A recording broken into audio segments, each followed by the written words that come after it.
Hello, and welcome to Brada Tales. Tonight, we're bringing you a selection of eerie stories paired with the soothing sound of rain to help you relax and drift off to sleep. Before diving into the atmosphere of suspense, leave a comment below letting us know where you're watching from and what time it is. If these stories send chills down your spine, don't forget to like, share, and subscribe. Get comfortable, let the fear gradually envelop you, and tell us what kind of stories you'd like to hear next time. Settle in, we're about to begin. The first thing that struck me when I arrived in the village was the silence. It wasn't just the usual quiet of a small, remote place, but a deeper, unsettling stillness, as if the air itself was holding its breath. Even the trees seemed to stand motionless, their twisted branches barely stirring in the wind, casting long, sharp shadows on the ground. I had come in search of answers, but as I walked through the deserted streets, I couldn't help but feel that I was being watched. The houses, dilapidated and overgrown with vines, had the look of places long abandoned.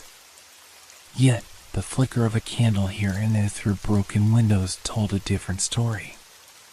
People still lived here, though they rarely ventured out. I had heard rumors about this place, strange tales whispered by those brave enough to travel close. People spoke of disappearing villagers, of odd lights in the sky at night, and of an ancient evil lurking deep within the forest. But nothing prepared me for what I was about to uncover. I made my way to the inn, where an old man with wild, gray hair sat hunched behind the counter, his eyes never leaving me as I entered. His gaze was intense, almost knowing, and for a moment, I wondered if he had been expecting me. "You must be the researcher," he said, his voice rough like gravel. "I've heard of your kind, seeking answers, poking around places better left alone. You'll regret it, boy. This place, these woods, they take more than you think." I paused, the weight of his words pressing down on me. "I'm just looking for answers," I said, forcing myself to sound calm. "The disappearances. The lights in the sky. People say something's been happening here for years." The man's lips twitched into what could only be described as a half-smile. "Answers?" He laughed bitterly, his gaze shifting to the window. "You'll find more than you bargained for, that's for sure." I didn't know it yet, but those words would echo in my mind for days to come. That evening, after a meager meal, I ventured into the woods. I had come to study the local legends, to uncover the roots of the strange occurrences, but the deeper I went, the more I felt a growing sense of dread. The trees seemed to close in on me, their gnarled limbs like hands reaching out, their roots twisting underfoot. The forest was alive with sound, but not the usual sounds of nature. It was a low hum, like whispers carried by the wind, voices just beyond hearing, but unmistakably there. I had read about witches in these parts, about old rituals performed to commune with the earth, to bend its power to their will. The people in the village had long since stopped speaking of them, but I knew better. Witches never truly disappear, they only wait. The moon hung low in the sky, casting pale light on the path ahead. As I ventured deeper into the forest, a strange light began to flicker on the horizon. It wasn't the soft glow of a campfire, nor the distant shimmer of a star. This was something else, something far too close. I quickened my pace, my breath catching in my throat. The light pulsed, like a heartbeat, and I could hear it, feel it, reaching into the depths of my chest. Then, it happened. A rustling noise behind me, sharp, quick, like a twig snapping underfoot. I turned, but saw nothing. The air grew colder, the whispers louder, like voices calling my name. I wasn't alone. Suddenly, the trees began to sway, as if something immense and invisible was pushing them aside. The air thickened, pressing against me, and I could hear the unmistakable sound of footsteps behind me, slow, deliberate, and growing nearer. I broke into a run, but no matter how fast I moved, the sound of those footsteps matched my pace. Every time I glanced behind me, the shadows seemed to grow darker, the figures more defined. Something was hunting me. I didn't know what it was, but I knew I had to get back to the village. The path I had followed and was no longer familiar, the trees twisting into shapes I couldn't comprehend. The whispers, too, had turned into something far more disturbing, guttural, primal, and maddening. I stumbled into a clearing, gasping for air, my heart pounding in my chest. The light, now brighter, hovered above the ground, its shape no longer that of a distant glow. It had formed like a face, a twisted, burning grin that seemed to mock me. I was trapped. As I stood there, paralyzed with fear, I heard the voice again. This time, it wasn't a whisper. It was clear, unmistakable, and it came from all around me. "We've been waiting."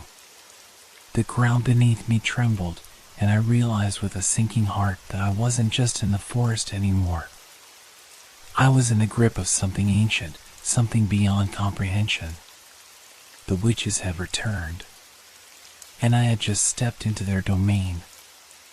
I woke up in the village the next morning, though I wasn't sure how I had gotten back. My body ached, my head spun, and I could still feel the weight of those invisible eyes upon me, watching, waiting. I could hear the whispers in the back of my mind, and the shadows seemed to cling to me like a second skin. The innkeeper hadn't said a word when I staggered back in, only offering me a glass of water before retreating into the shadows. I didn't ask him how he knew I'd be back, and he didn't offer any explanation. His eyes, though, told me everything I needed to know. He had seen it before. I could feel the weight of the village on me, its silence pressing in from all sides.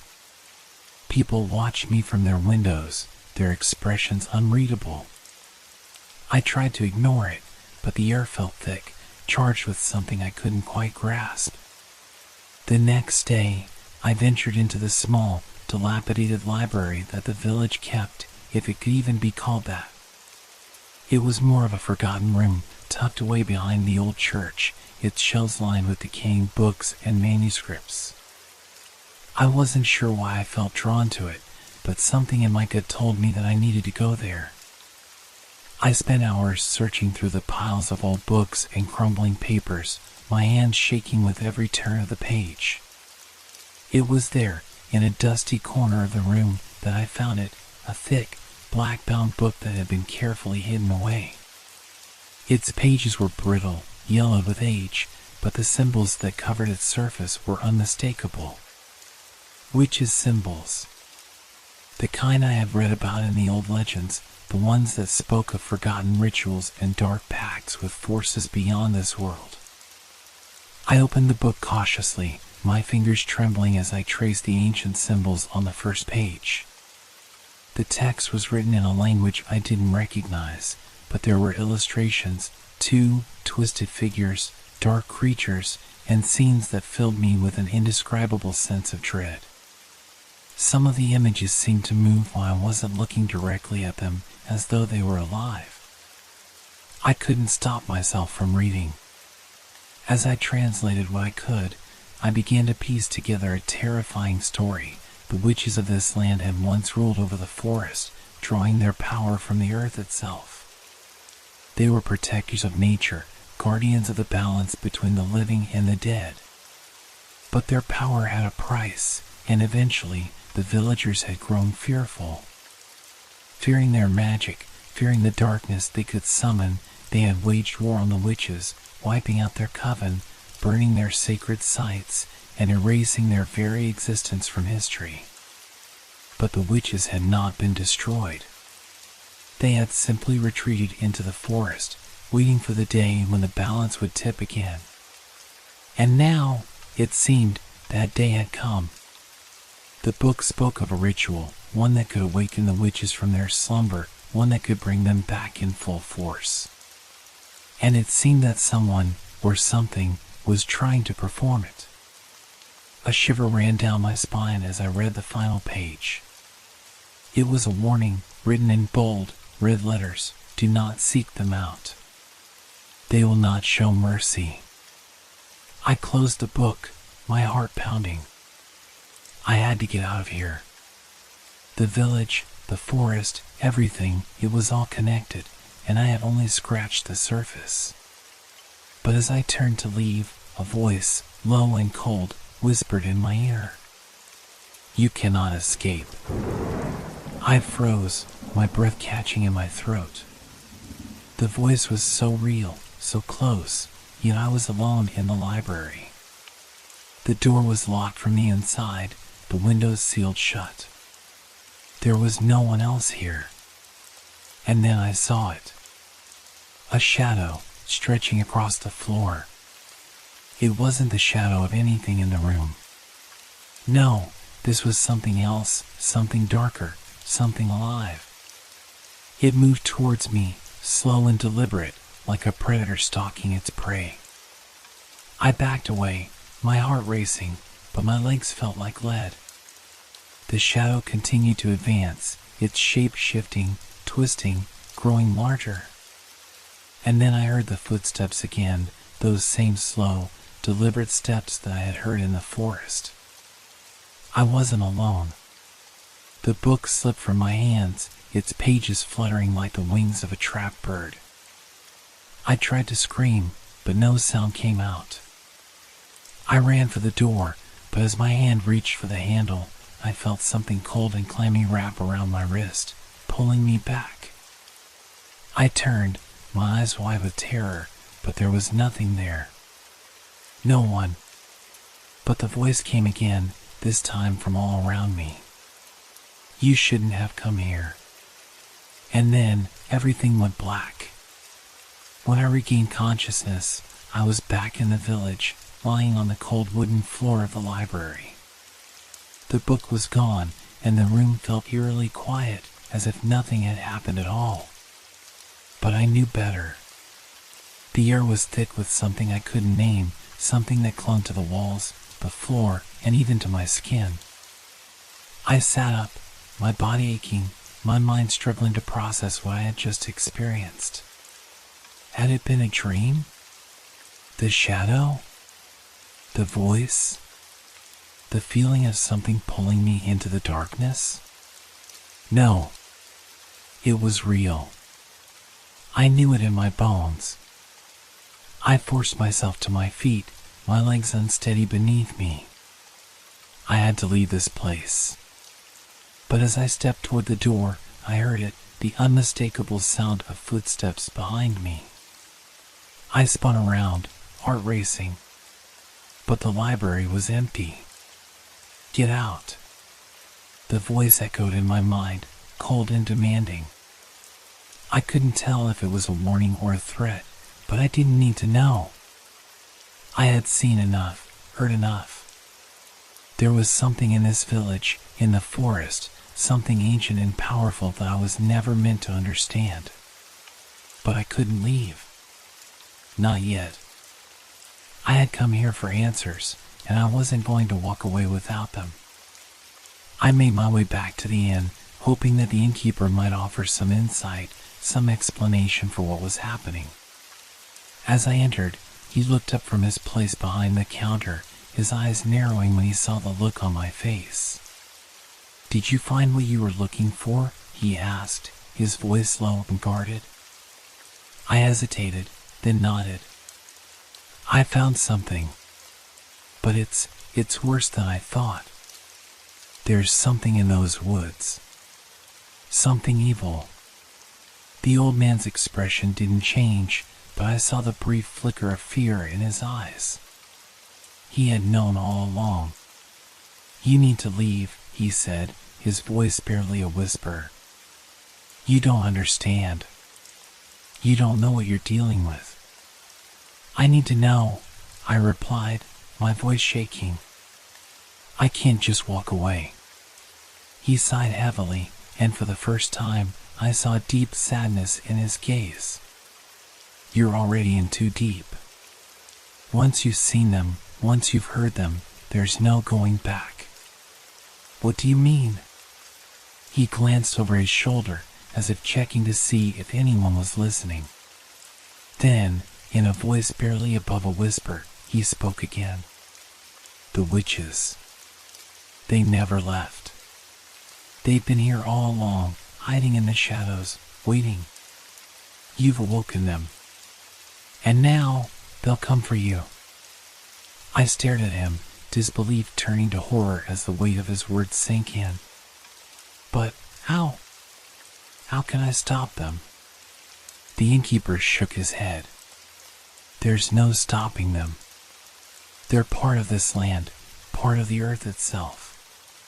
Once you've crossed their path, they won't let you go. You'll hear their whispers in the night. You'll feel their eyes on you even when you're alone. And eventually, they'll claim you, just like they've claimed so many others. I wanted to scream, to argue, to demand some kind of solution. But I knew deep down that he was right. I had stepped too far into their world, and now there was no way back. That night, I tried to sleep, but the whispers never stopped. They were in the walls, in the air, in my mind. Every creak of the floorboards, every rustle of the wind outside the window, it was them. I could feel their presence, cold and suffocating, like they were waiting for something. Waiting for me. At one point, I thought I saw figures standing outside the window, its silhouette dark and twisted. But when I rushed to the window, it was gone. The forest beyond the village was silent, too silent. I couldn't escape them. The next morning, I packed my things and prepared to leave. But as I stepped outside, I was greeted by something I hadn't expected, the villagers. They were gathered in the town square, their eyes fixed on me, their faces hollow with fear. You're not going anywhere, the innkeeper's voice called out. I turned to see him standing among them, his face grim. Not unless you want them to come after you. I stared at him, confused. What are you talking about? I have to leave. You're not the only one they've taken, he continued, his voice shaking. We're all in this together. And if you leave, they'll make sure you never get far. I looked around at the villagers. They all stood there, silent and still, as if they had all been waiting for this moment. It wasn't just the witches they feared, it was each other. The forest had claimed them long ago, and now it was my turn. The ground beneath my feet shifted, as if the very earth was alive, and I heard it again, the footsteps, the whispers, the unmistakable feeling of being hunted. I turned and ran. I didn't stop running. My breath came in ragged gasps as I sprinted through the village streets, past the dilapidated houses and narrow alleys. I could hear the villagers behind me, their footsteps echoing in the still morning air, but it wasn't their pursuit that terrified me. No, it was the forest, the ever-present, oppressive force that seemed to reach for me with every step. I pushed my legs harder, my feet barely touching the ground. The whispers were louder now, swirling around me like a storm, a constant, gnawing presence in the back of my mind. The trees that once seemed distant now felt too close, their dark branches bending toward me as if to pull me into their grasp. The air was thick, heavy, and with every breath, I could taste the decay of the forest, the rot of something ancient, something alive. I wasn't sure where I was running anymore, only that I needed to get away from the villagers, from the innkeeper, from this place that had become a nightmare. But no matter how fast I ran, the feeling of being watched never left. Every turn I took, every path I tried, led me deeper into the woods. And then, just as I thought I might collapse from exhaustion, I stumbled into something solid. My heart skipped a beat, and I looked up to see an old stone wall, covered in moss and ivy. It was the remnants of some long-forgotten structure, its purpose lost to time. I leaned against the wall, gasping for breath, trying to steady my racing heart. The whispers had stopped, but the silence that followed was even worse. It was a suffocating, oppressive quiet that seemed to press against my ears, leaving me with nothing but my own thoughts and the sound of my heartbeat pounding in my chest. Then I heard it. The sound of something moving in the woods, just beyond my reach. It wasn't the wind, it was footsteps. Slow, deliberate, coming closer with every passing second. I turned toward the noise, my body frozen in fear. Through the thick trees, I saw a figure, tall and thin, its shape obscured by the shadows. It moved with an unnatural grace, its body swaying like a tree in the wind. I couldn't see its face, but I didn't need to. The presence of it was enough to send a chill through my bones. I wanted to run, but my legs wouldn't move.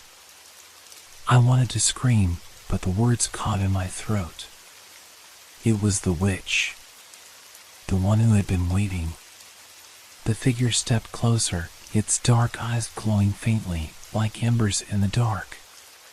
The whispers grew louder in my mind, but this time they weren't just words. They were images, flashes of memories, feelings that weren't mine. I saw the forest, its twisted trees, its deep, suffocating darkness. I saw faces, distorted and twisted in agony, reaching out for me. I saw the witches, their cold, dead eyes, their mouths twisted into cruel smiles as they watched me, as they watched us all. "You cannot escape," the witch whispered, her voice a low, throaty rasp that seemed to come from all around me. "You belong to the forest now." I tried to move, to escape, but my body felt heavy, like I was sinking into the earth itself. The ground beneath me seemed to shift, the stone wall dissolving into the darkness as the forest closed in. I heard the innkeeper's voice in my mind, his words repeating over and over, "There's no going back." You'll hear their whispers. You'll feel their eyes on you. They'll never let you go. And then, as the witch's cold, bony fingers reached for me, I understood. It wasn't just about surviving this place, it was about surrendering. The forest had claimed me, just as it had claimed so many others. And there was no escape. The last thing I saw before everything went black was the witch's face, twisted in a smile that wasn't hers, her eyes burning with an unnatural light. And I knew then I was lost. When I opened my eyes again, the forest was different. It was no longer the twisted, dark place I had run from. No, this was something else, something older, deeper, and far more terrifying. The trees stood like silent sentinels, their branches reaching toward the sky, their roots burrowing into the earth as if they were alive, feeding off the very soil beneath me. I was standing in the center of a clearing, a place I had never seen before, but somehow it felt familiar. The air was thick, heavy with a presence I couldn't name, but I knew it was there, watching, waiting. The whispers had faded into the background, but the feeling of being observed remained, as though unseen eyes were fixed on me from every direction. I took a step forward, my legs shaky, and the ground seemed to shift beneath my feet. The forest pulsed around me, the trees groaning and creaking as if they were waking up from a long slumber. I wasn't alone. The witch appeared again, her figure emerging from the shadows like a specter. Her long, dark robes billowed around her, and her eyes, glowing with an eerie light, locked onto mine. The air grew colder, and I could feel the chill seep into my very bones. "You've finally come to understand," she said, her voice a low, rasping whisper that echoed through the clearing. "The forest does not forget." I wanted to speak, to ask her what she meant, but no words came. My throat felt dry, my mouth numb. I was trapped in this place, this space between life and death, between reality and nightmare. The witch took a step closer, her presence growing heavier, more oppressive. You sought answers, she continued, her smile widening, but some things are better left unknown. I tried to back away, but my feet were rooted to the ground. The trees seemed to lean in closer, their branches twisting, their leaves rustling like the soft laughter of something unseen. The witch's gaze never left me, her eyes boring into my soul, as if she were searching for something buried deep inside. I should have never come here, I whispered, the words slipping out before I could stop them. I should have stayed away. She tilted her head, as if amused by my words. It's too late for regrets. You are already one of us. One of us. The words hung in the air like a death sentence. The realization hit me like a blow to the chest. The villagers, the ones I had seen, the ones who had watched me with hollow eyes, they weren't just victims. They were part of this, too. They had been claimed by the forest, by the witches, just as I was now. The ground beneath me trembled, and the shadows seemed to grow darker, thicker. The trees creaked and moaned, as if they were alive, their roots stretching and twisting beneath the earth. The earth itself seemed to awaken, as if it had been waiting for this moment. You cannot escape, the witch whispered again, her voice sweet like poison. You belong to the forest now. Forever. Her cold hand reached out, and I felt it, the icy grip of the earth, the weight of the forest itself pulling me down, swallowing me whole. I screamed, but no sound came. The world around me blurred, and I felt myself sinking, falling, lost in the shadows. And then, just as suddenly as it had begun, everything went still. The whispers stopped. The trees ceased their groaning. The witch's presence, her dark, suffocating weight, vanished. I was alone in the clearing. But was I truly alone? The ground beneath my feet felt different. It wasn't the same. It was cold, alive, pulsing with something I couldn't see but could feel. The trees stood still, their branches swaying in the wind, but their shadows felt longer now, darker. The air was thick with something I couldn't name. And then I saw them. The villagers, standing in the distance, their faces pale and hollow, their eyes empty. They were watching me, waiting. Their forms flickered like shadows, their movements slow and unnatural. They weren't dead. They weren't alive. They were part of the forest, just like the witches. I had joined them. I was one of them now. The forest had claimed me, just as it had claimed the others. And I would never escape.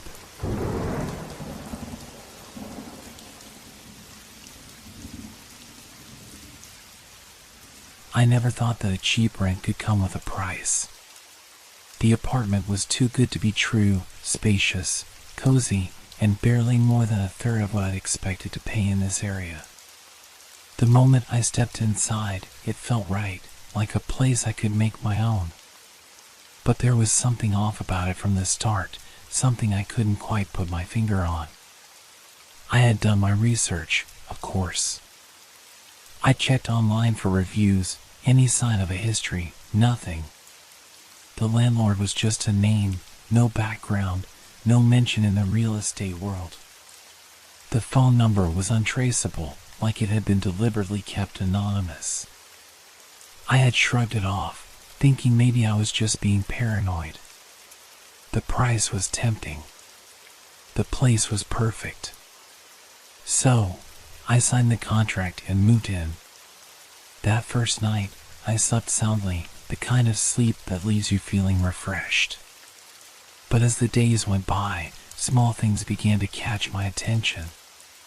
A strange creak from the hallway late at night, a faint murmur of voices that I could never quite place. But every time I looked out into the corridor, no one was there. It was when I went to introduce myself to the neighbors that the real unease started creeping in.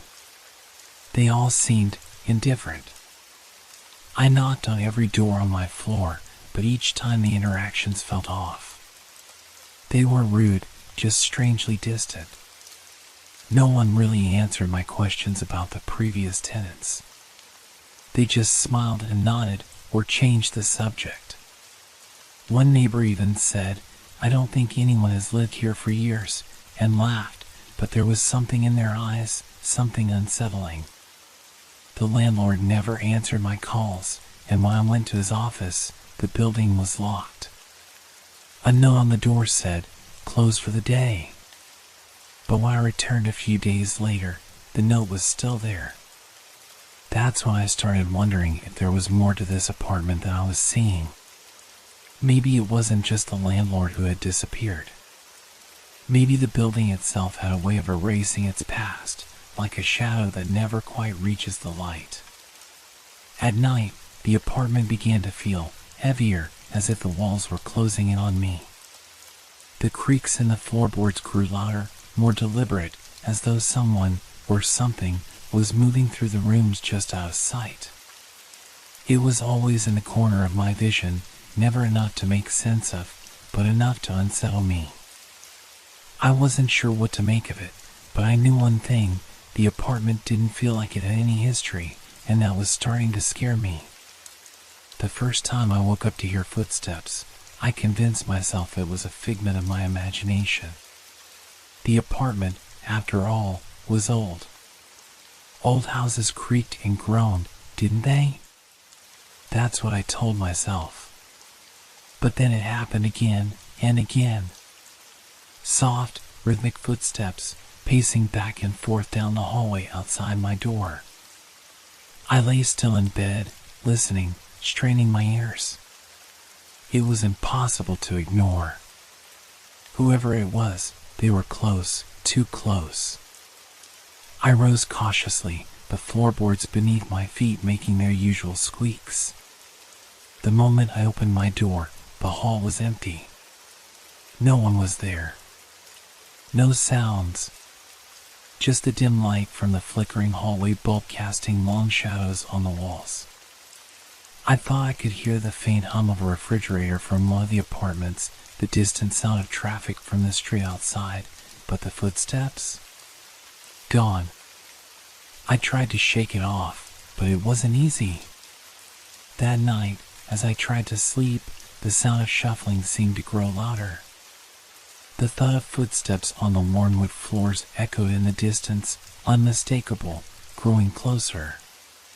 It was almost as if someone was standing at my door, waiting, just out of view.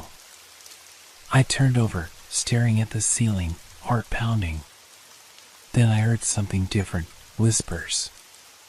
Soft, unintelligible voices, as though people were talking just beyond my door. But again, when I looked, there was no one there. It became a regular thing. Every night, just before I would drift into sleep, the footsteps would start. Sometimes they would pause outside my door, as if whoever it was knew I was listening. Other times, the sound would echo in the distance, like they were walking farther away, only to return moments later. I could feel my nerves fraying. The isolation began to gnaw at me. I tried to call the landlord again, but the phone just rang and rang. I left messages, but there was never any response. One evening, after hearing the footsteps for what felt like the 100th time, I decided I had enough. I grabbed a flashlight, the only thing that made me feel a little less vulnerable, and opened the door. The hallway was silent, but something in the air felt different. There was a weight to it, an unnatural stillness.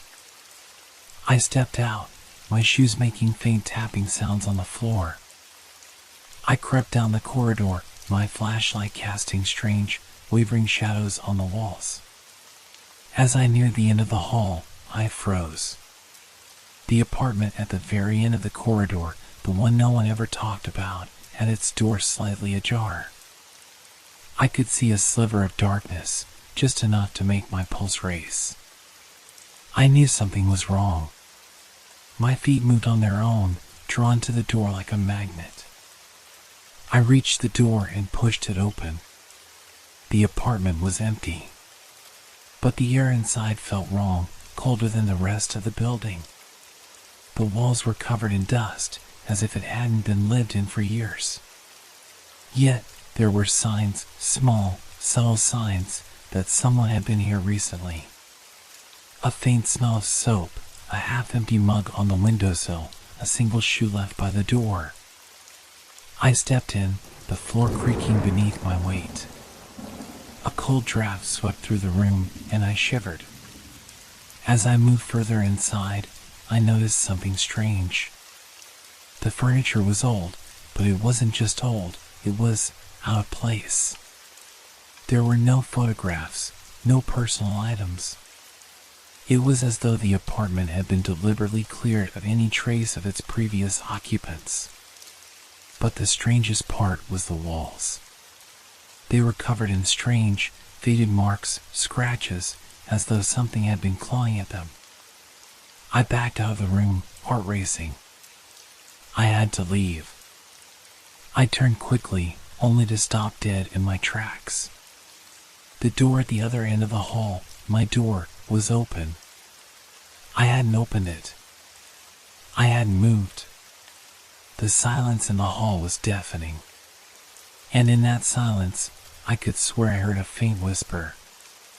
Leave. It wasn't my voice. And it didn't come from anywhere I could see. I slammed the door shut and bolted back into my apartment. My breath was shallow, my skin cold, and every instinct in my body screamed at me to leave, to run. But I didn't. I stayed. Because something told me that if I left, I might never come back. The days blurred together. Every time I tried to convince myself it was just my mind playing tricks, something happened to shatter that fragile sense of normalcy. The footsteps grew louder, more persistent. They followed me through the apartment, echoing behind me like a shadow, as if someone, or something, was always just a few steps away. It was impossible to escape them, impossible to ignore. One evening, I decided to leave the apartment. I needed a break from it all, from the suffocating silence, the never-ending sounds that were both familiar and terrifying. I grabbed my coat and stepped out, leaving the door slightly ajar, hoping that the fresh air would clear my head. But when I returned, something was different. The apartment was silent. Too silent. The kind of silence that pressed against your ears, thick and suffocating. I pushed the door open, stepping inside cautiously. The room was exactly as I had left it, or at least, it seemed that way. But something had changed. The air was still, colder somehow, and the shadows in the corners seemed to stretch longer than they should have. I walked toward the kitchen, intending to grab some water, but stopped in my tracks. The front door, the one I had left open, it was closed. I hadn't shut it. I was certain of that. My heart pounded in my chest as I turned around, the hairs on the back of my neck standing on end. The apartment felt different now. More oppressive. More alive. As if the walls were watching me. I heard it then. A soft creak from behind me. I spun around, but there was no one there. Except for something new. A piece of paper on the table. I walked toward it, hands trembling. The paper was old, yellowed with age, the edges curled.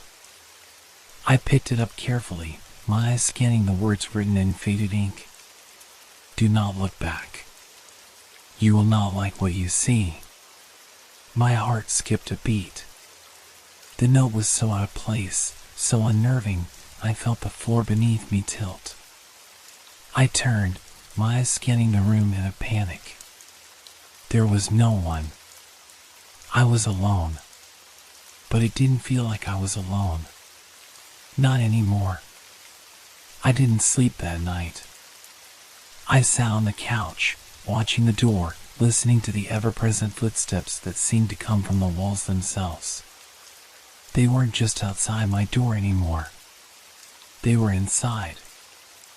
I could hear them pacing in the hallway, in the kitchen, in the bedroom. It was like the apartment was alive, breathing, moving around me. The whispers returned too. This time, I could hear them clearly. Low, indistinct murmurs that echoed through the air, just beneath the surface of my consciousness. They spoke in a language I couldn't understand. A language that felt ancient, foreign, and wrong. I had to get out. I couldn't stay in this place any longer. I grabbed my things, throwing them into a bag, my movements frantic. I had no idea where I was going, but I knew one thing: I had to leave. I rushed out into the hall, my breath quickening, my body shaking with fear. But as I reached the stairs, something stopped me. The door at the end of the hall. The one I had seen earlier, the one that had been abandoned, the one that felt cursed. It was open. The soft light from the hallway spilled into the dark room beyond. And in that light, I saw something that made my blood run cold. A figure standing in the doorway. Just inside the shadows, barely visible, but unmistakably there. It was a man, or at least it looked like one. His shape was blurred, his features indistinct, as if he wasn't quite real. As though he were a part of the shadows themselves. He didn't move. He didn't speak. He just stood there, watching me. My body froze, my heart pounding in my chest. I couldn't look away. I couldn't move. And then, just as suddenly as he appeared, he was gone. The door slammed shut with a deafening crash, and the entire building seemed to shake. I ran. I didn't care where I went. I didn't care if I was running into danger. I just had to get away from that apartment, from that place that had no past, no future, only the constant, creeping horror that threatened to swallow me whole. I never went back. But something about the place, something about the way it felt, stayed with me. I started asking around, trying to find out if anyone had ever lived there before. I spoke to neighbors, to people in the area, to anyone who might know something. But no one knew anything. The apartment had no history. No one remembered anyone ever living there. It was like it had never existed at all. And then, one day, I heard a story. A rumor. A whisper about a man who had lived in that building years ago, someone who had disappeared without a trace. No one ever found him. And maybe the building had erased him too.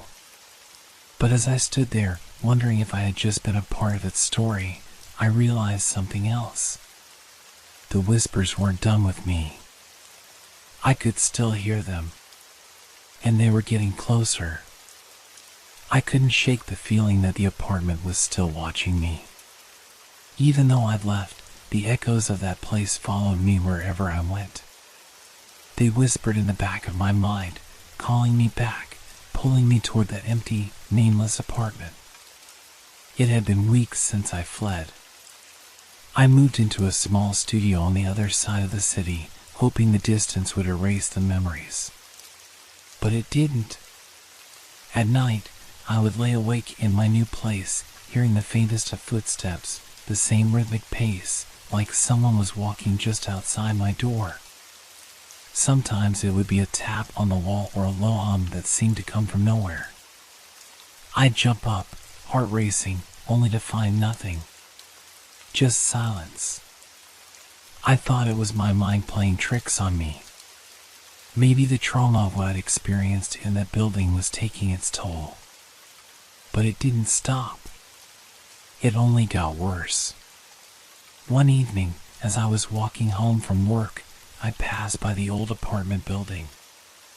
I had sworn never to go near it again, but something about the familiar structure, standing there as though it had never changed, drew me in. My feet moved on their own, pulling me toward the entrance, past the cracked sidewalk, up the steps, to the heavy wooden door that I had once entered with such naive confidence. The door was ajar. I stood there, frozen. The building was quiet. Too quiet. The same silence that had suffocated me before now seemed to call out to me, daring me to return. I should have walked away, but I couldn't. Something inside me told me I had to go in. I pushed the door open.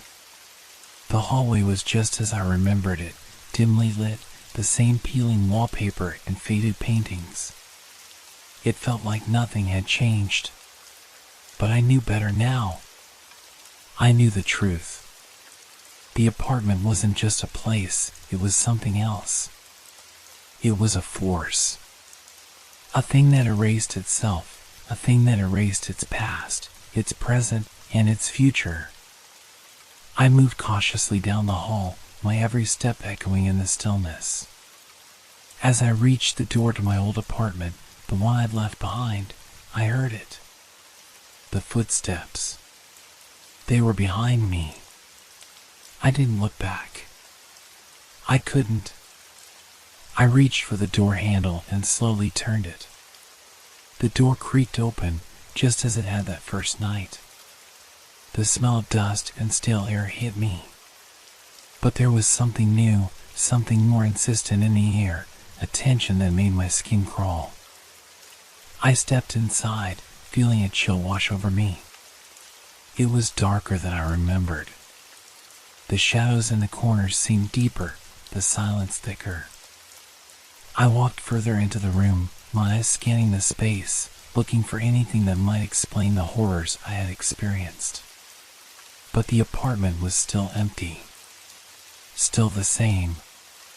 That's why I saw it. A figure, standing in the doorway to the bedroom. Not the blurry man I'd seen before, but a new one. This one was clearer, more defined. A woman, or at least something that resembled one. She was tall, her hair long and wild, her face pale and gaunt, as though she hadn't seen the light of day in years. She was staring at me, her eyes hollow, like two deep pits. Her lips moved, but no sound came out. Leave. The word was a breath, barely audible, but it was enough to send a wave of cold terror through me. I stumbled back, my heart hammering in my chest. And then, just like before, she was gone. I didn't hesitate. I ran. I ran down the hallway, my feet stumbling, breath ragged. I didn't care about the door slamming behind me or the whisper that followed me. I didn't care about the footsteps that echoed in the dark. I just had to get out. I ran all the way home, locked myself in my apartment, and waited for the morning. But the whispers didn't stop. They didn't go away. I called the landlord again, desperate to find out what was happening, what kind of place I had been living in. The phone line rang and rang, and when the voicemail finally picked up, I hung up before I could even leave a message. There was no point.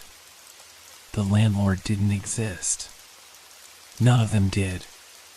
That night, I finally found the courage to ask around again. This time, I talked to more people. The old neighbors, the ones who had been around for years. I tried to keep my voice steady as I asked if anyone knew what had happened to the tenants before me. No one knew. But one old woman, sitting by the corner of the street, leaned forward and whispered, "Don't go back. It takes everyone in the end." I didn't understand at first. But then she spoke again. The building, it doesn't just forget its past. It erases it. People come, people go. But they never leave. They're never really gone. The realization hit me like a cold wave. The apartment, the building, it wasn't just an old place. It was a prison. It was something that consumed people, erased them from existence. And no one was ever truly free. I couldn't go back. But even as I left, even as I tried to move on, I could still hear the footsteps. Still hear the whispers. And now, they were closer than ever before. The days stretched on, but the silence I had hoped would bring relief only deepened the unease. No matter where I went, no matter how far I tried to run from the apartment, I could still hear the whispers. They weren't just in my mind anymore. They were in my apartment, in the streets, in the walls of every place I visited. The footsteps, always there, following, echoing, never ceasing. I tried to move on. I tried to live a normal life, to convince myself that it was all just a bad memory. But I couldn't escape it. The apartment had taken something from me, and now I was taking everything. I went to work every day, but my mind was always elsewhere. At night, I would sit up in bed, staring at the walls, listening for the sounds that had haunted me so long ago. The whispers, the footsteps. Sometimes, when I closed my eyes, I could see the figures, the pale, gaunt faces, the empty eyes staring at me, waiting. I stopped sleeping. I stopped eating. My body grew weak, my skin pale, but the worst part wasn't the exhaustion, it was the fear. The terror that clung to me, that gnawed at my soul, making me wonder if I would ever truly escape. One night, as I lay awake, unable to close my eyes for more than a few moments at a time, something happened. The air grew thick, heavy with a presence I couldn't identify. The room seemed to tilt, the walls pressing in on me. My breath became shallow as I sat up, heart racing. Then, I heard it. The unmistakable sound of footsteps right behind me. I spun around, but no one was there. I felt my chest tighten, panic seizing me. I bolted out of bed, grabbed my coat, and ran into the hallway. I didn't care where I went, I just had to leave. But as I reached the front door, something stopped me. A cold, prickling sensation crawled over my skin. It was as if the very air was holding me back, forcing me to stay, to face what was coming. I turned slowly, and there, standing in the doorway, was the figure. The same man I had seen before, the same woman who had appeared in the apartment. Only this time, they were not in the shadows. They were right in front of me. I could see them clearly now, their eyes dark, hollow, their faces gaunt, stretched thin. Their skin was ashen, cracked, as though it had been worn down by time and sorrow. They were no longer just shadows. They were real. And they were looking at me. I took a step back, my legs shaking. But the figure didn't move. It just stood there, watching me. And then, as if on cue, the others appeared. The hallway was filled with them, figures, shadows, faces with no names. And they were all staring at me. "Why did you leave?" a voice whispered, but it wasn't just one voice. It was a chorus, 1,000 voices speaking as one, echoing around me, inside my mind. I backed away, but the figures followed. They weren't walking. They didn't need to. They moved like shadows, like smoke, drifting toward me with an unnerving slowness. I reached for the door handle, but it was already gone. The door had vanished. The hallway stretched on forever. There was no escape. "You can't leave," they said. The voices were low, almost gentle, as though trying to comfort me. "You're already a part of this place." I ran, my feet pounding against the floor, but no matter how fast I moved, the hallway stretched on endlessly. The figures followed me, closer now, their whispers growing louder, more insistent. "Leave," I pleaded. But the words seemed hollow, empty, as if I was speaking to the void itself. The footsteps grew louder. I could hear them in the walls, in the floors, in my head. They were closing in on me. And the air grew colder, thicker, suffocating. I turned a corner, hoping for a way out. But instead, I found myself back at the beginning, the door, the hallway, the faces. They were all the same. "You can't leave," they said again. I felt the weight of their presence pressing in on me, suffocating me. There was no escape. The apartment, the building, had claimed me. And as the walls closed in, as the footsteps reached their peak, I realized the truth. I had never left. I was still there, trapped in the very place I had tried to escape from. And now, I was just another whisper. Just another shadow. Another memory that the apartment would erase until there was nothing left but silence.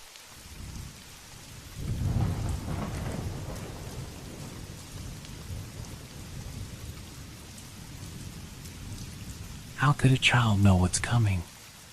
How could they possibly draw something that hadn't happened yet? Those were the questions I kept asking myself the first time I saw my daughter's drawing.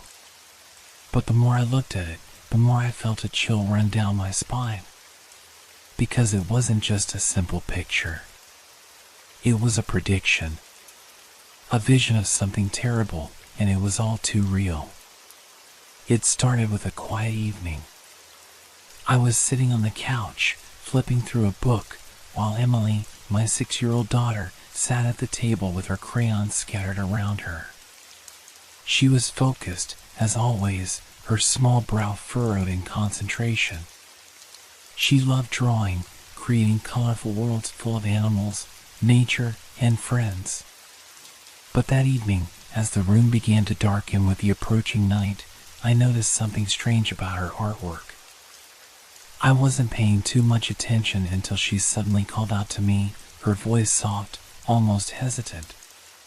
"Daddy, look."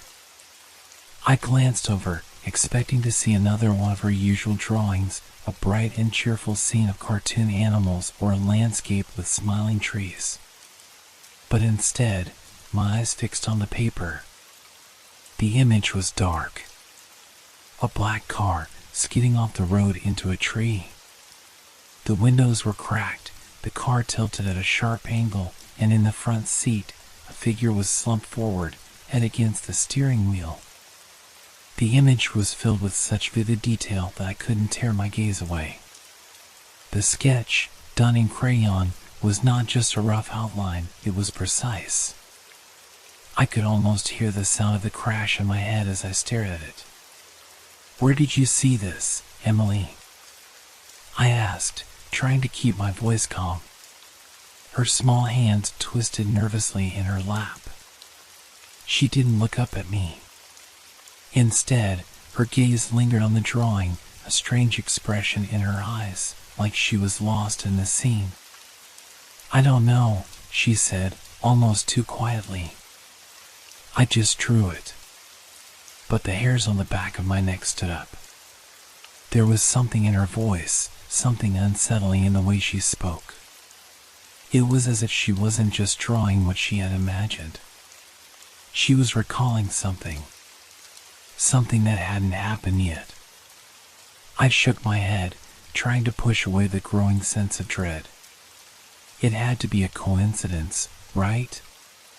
Kids were imaginative. But why had she drawn that specific scene with such detail? And why did it feel like I had seen that car before? I couldn't place it, but the image haunted me. Later that night, I decided to let it go. I tucked Emily into bed, kissed her forehead, and tried to put the drawing out of my mind. I went back to my book, though the words on the page blurred in front of my eyes. Something gnawed at me, pulling at the edges of my thoughts. It wasn't until the next morning that I started to worry. I woke up late, my alarm having failed to go off. Rushing through my morning routine, I grabbed a cup of coffee and checked my phone. There was a message from a friend of mine, Sam. He worked as a paramedic, and his texts were usually about work or a funny story from his shift. But today, the message was different. "Hey, did you hear about the accident on Maple Road? A car went off the road last night. Really bad. They're saying the driver didn't make it." I froze, my heart skipping a beat. The car, the tree, the crash. It was the exact scene Emily had drawn. The exact same details, the same location. Maple Road. I stared at the phone, unable to breathe for a moment. Was it possible? Could she have somehow known? It seemed too strange to be true, but the evidence was there. I couldn't ignore it. The unease I had been feeling since last night turned into a creeping fear. I tried to tell myself it was just a coincidence, but deep down, I knew something was wrong. Something was happening that I couldn't explain. "Emily," I whispered, standing in the doorway of her room. She was still asleep, the blanket tangled around her legs. The innocence of her face did little to ease the storm brewing inside me. What if it wasn't just an accident? What if the drawings were warnings? And if they were, what else would she draw next? What would be coming? I needed to know. I waited for her to wake up, my thoughts racing. The image of the car crash, the lifeless figure in the seat, played over and over in my mind. Was it just the first of many? Would my daughter keep drawing these scenes, and if so, could I stop them? Or would I become powerless against whatever force was guiding her hand? When Emily finally stirred, I took a deep breath and approached her cautiously. "Sweetheart," I said gently, sitting beside her on the bed. "Do you remember what you drew last night?" She blinked at me, confused, and then her face softened as she nodded. "Yeah, the car crash." Her voice was calm, almost too calm, as though she didn't understand why I was so upset. "Where did you see that?" I asked, struggling to keep my voice steady. "I don't know," she repeated, her eyes distant. "I just saw it in my head." I stared at her, my mind whirling. The dread was overwhelming now, and I had no idea what to do. But one thing was clear, I was afraid. Afraid that Emily wasn't just drawing things she had seen. She was drawing things that would happen. And I had no idea how to stop it. As the day went on, the fear stayed with me, gnawing at my every thought. Every time Emily picked up her crayons, I couldn't help but wonder what would she draw next. And would I be able to prevent it before it became real? It was the next evening when Emily drew the second picture. I had tried to push the events of the previous night from my mind, tried to convince myself that it had all been a coincidence. But deep down, I could feel something pulling at me, something I couldn't ignore. The drawing came just as I was about to sit down for dinner. Emily had been unusually quiet all day, her eyes distant, as though she was lost in her thoughts. I couldn't remember the last time she'd been this subdued. Normally, she was the first to run around, play, and fill the house with her laughter, but today she had barely said a word. When I walked into the living room to check on her, I found her sitting at the table again, crayons in hand. She was scribbling furiously on a piece of paper, her small body hunched over as though the weight of the world rested on her shoulders. "Emily?" I called softly, but she didn't respond. I stepped closer, my heart pounding as I looked down at the drawing. It was a picture of a house. But not just any house. It was our house, my house, the one we had lived in for years. The sketch was rough. Emily had never been one for precise detail, but I could see enough to make out the familiar features, the front door, the windows, the porch. But what froze me in place was what lay inside the drawing. At the center of the image, there was a figure, a shadow, standing by the door. The figure was tall, cloaked, its features indistinct, like a dark smudge in the shape of a person. The lines around the figure were thick, jagged, as though the darkness was consuming the drawing itself. I felt the blood drain from my face as I stared at the picture. The figure in the doorway, there was something about it that seemed so wrong, so unnatural. My breath caught in my throat. This wasn't just a random image. This wasn't something a child would draw for fun. "Emily," I whispered, my voice trembling. "What is this?" She didn't look up at me. Her focus remained on the drawing, as though she couldn't hear me. Slowly, she added more details. A pair of eyes, hollow and empty, appeared in the center of the figure's face. They were the darkest black, like two voids, sucking in all the light around them. And then, she added something else, a trail of dark ink running down the side of the house, like a stain spraying out from the figure. "It's just a drawing, Daddy," Emily said, her voice barely above a whisper. She said it as if it was the most normal thing in the world, her words not matching the weight of the picture in front of me. I stared at her for a moment, trying to understand. "Emily, where did you get this from?" I asked again. "What does it mean?" "I don't know, Daddy," she said, finally looking up at me. Her eyes were wide and unblinking, and I felt a shiver crawl up my spine as I looked into them. There was something in those eyes, something far beyond her years. I just see it in my head. It's just what happens next. I wanted to pull her close, to shake her and demand answers, but something held me back. Maybe it was the quiet certainty in her voice. Or maybe it was the fear I felt inside me, growing stronger by the second. I swallowed hard, forcing my voice to remain steady. "What happens next, Emily?" She didn't answer right away. Instead, she looked at the drawing once more, her tiny fingers tracing the figure in the doorway.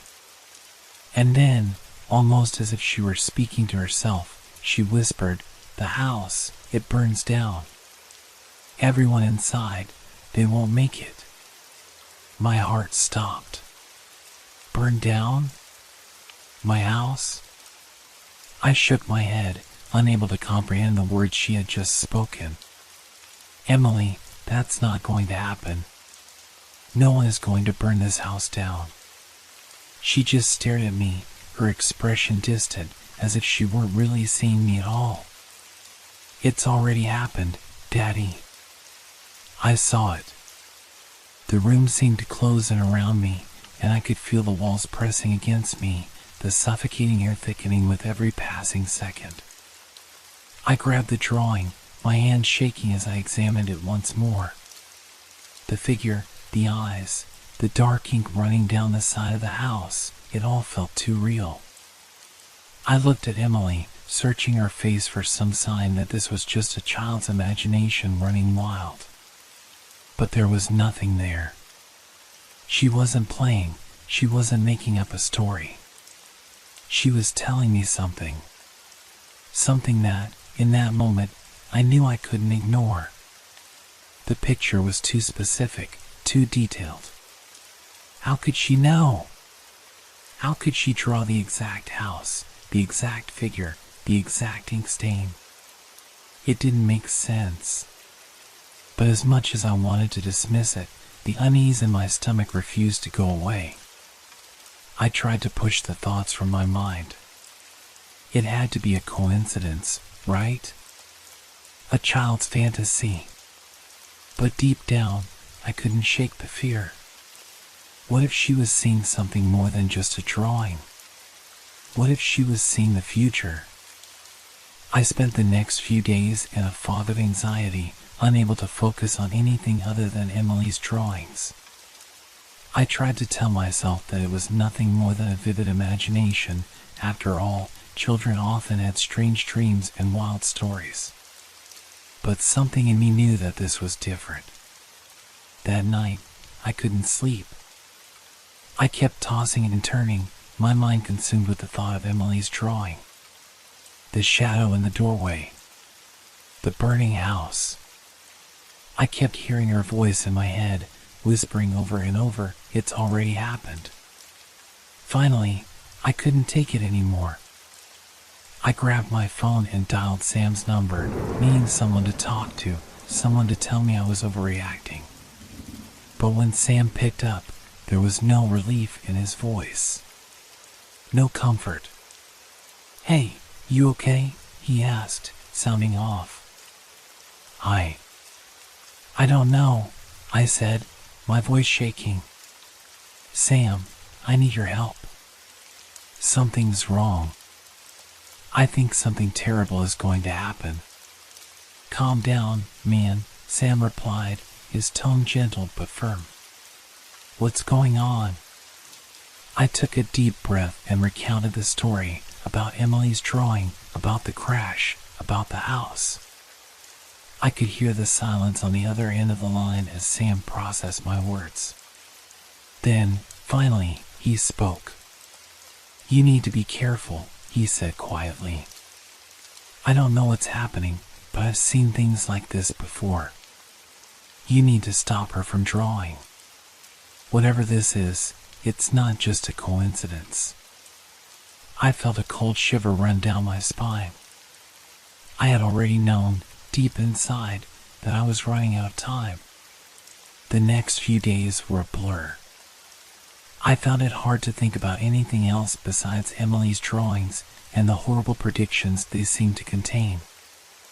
I tried to keep my composure, but every time I looked at her, I couldn't help but feel that there was something inside her that I couldn't control, something that was worrying us, or maybe dooming us. Sam's words echoed in my head, "You need to stop her from drawing.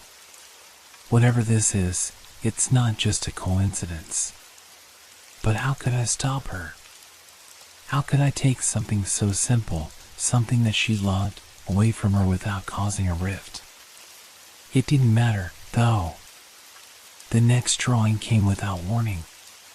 It was just like the others. Emily was at the table again, crayons in hand, her little face furrowed in concentration. I had been in the kitchen, trying to gather my thoughts when I heard her call out, "Daddy! Look, look!" I stepped into the room, dreading what I would see. But I couldn't prepare myself for what lay on the page. It was a picture of me. But not just any picture. It was me, lying on the floor, motionless. The image was gruesome, my body contorted in a way that looked unnatural. My face was pale, and my eyes were wide open, staring at the ceiling. Blood pooled around me, staining the floor beneath me. I felt the air leave my lungs as I stared at the picture. The horror on my face was real. It wasn't just a drawing, it was a nightmare. "Emily, why would you draw this?" My voice cracked as I spoke, but she didn't seem to hear me. She was still drawing, adding more details with quiet focus. "I just see it," she said, her tone as calm and emotionless as before. "It happens to you." My chest tightened, and I tried to keep the panic from overtaking me.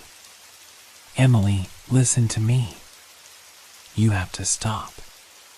This is too much." These things you're drawing, this isn't funny. This isn't just a game. Do you understand? She looked up at me, and for the first time, I saw a flicker of something in her eyes. Fear? Or maybe something else. She stared at me for a moment, long enough that I began to wonder if she was going to say something that would explain it all. But then her gaze shifted, and she spoke in that same quiet voice. I can't stop, Daddy. It's already happening. The words struck me like a blow to the chest. It's already happening. How could she know? How could she be so certain?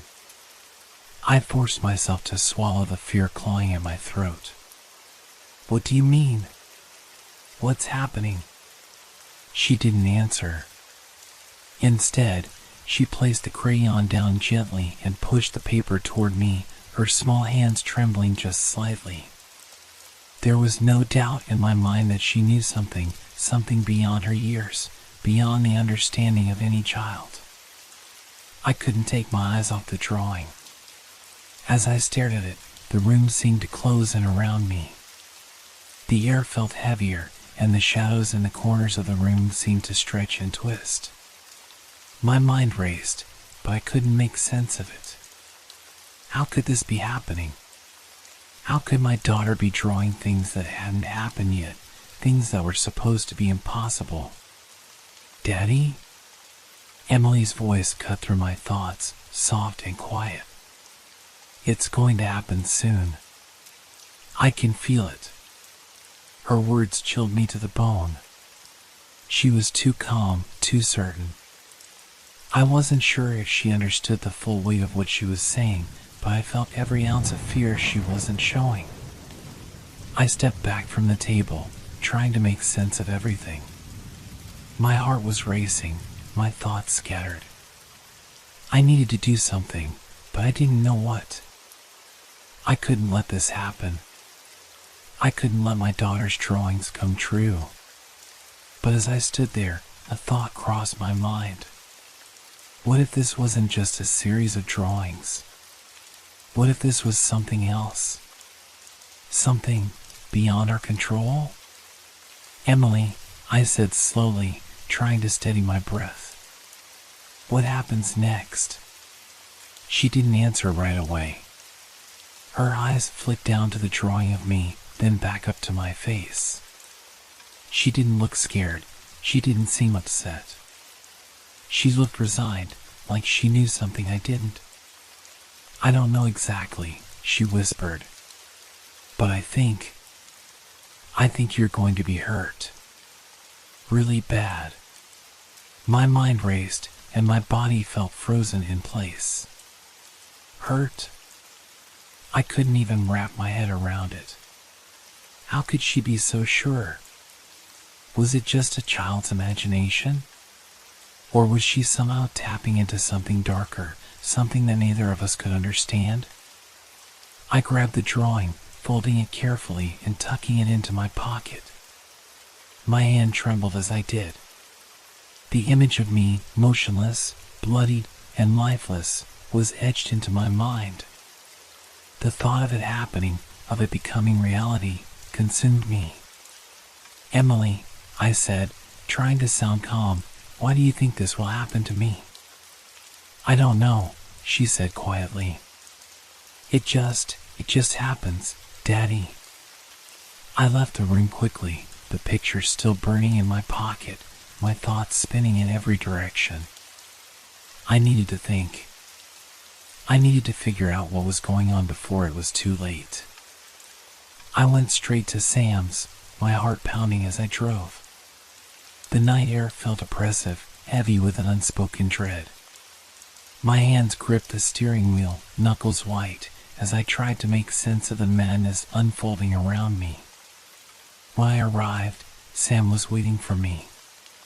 His face was grim, his eyes reflecting the same unease I felt inside. What happened? He asked, his voice low. I didn't answer right away. Instead, I pulled out the drawing from my pocket and handed it to him. He looked at it in silence, his expression hardening with every passing second. "I don't know what's going on, man," I said, my voice shaky. "But I'm scared. She's drawing things that haven't happened yet. And they're not just random. They're happening. I can feel it." Sam didn't speak for a long time. He stared at the picture, his mind clearly racing, then finally looked up at me. "Have you tried stopping her from drawing?" he asked, his voice stern. "I can't," I whispered. "I don't think I can. She's not just drawing these things. She's seeing them. She's telling me that they're going to happen. She's already predicting things." Sam shook his head, his jaw clenched. "You need to stop her. If this is what I think it is, you don't have much time left." I felt a chill run through me as his words sank in. You don't have much time left. What did that mean? What did this mean? I had no answers, but one thing was clear. I couldn't wait any longer.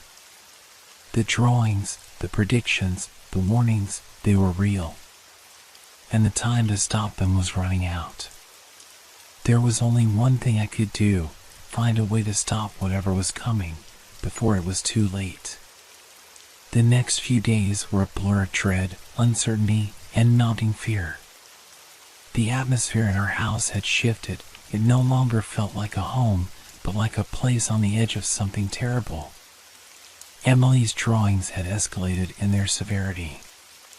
Each one was darker, more detailed, and more chilling than the last. And despite all my attempts to distract her, to tell her to stop, she continued to draw. She couldn't help herself. Or maybe she didn't want to. I tried everything, changing the subject, taking away her crayons, even locking her in her room for a while, but nothing worked. It was like the drawings were a compulsion for her. She had to draw.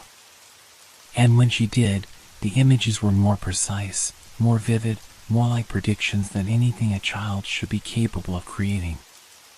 One morning, I woke to the sound of her crying. It wasn't the usual crying, no, this was different. This was the sound of someone who had seen something, someone who was lost in their own nightmare. I rushed into her room, my heart pounding. She was sitting on the floor, her knees hugged tightly to her chest, her face buried in her arms. The room was dark, the only light coming from the small crack in the curtains. "Emily? What's wrong?"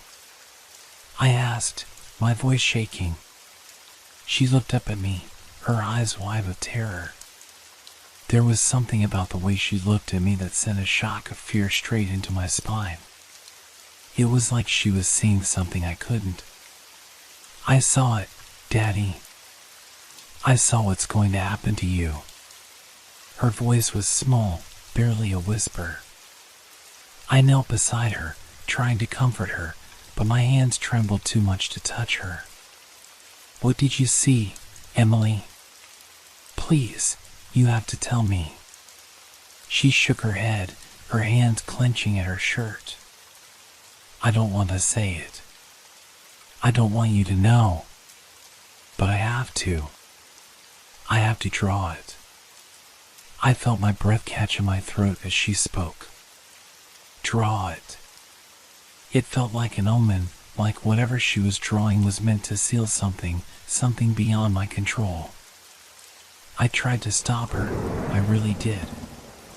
I grabbed her by the shoulders, looked her straight in the eye, and begged, "Please, Emily. Please stop drawing. You don't know what it could mean.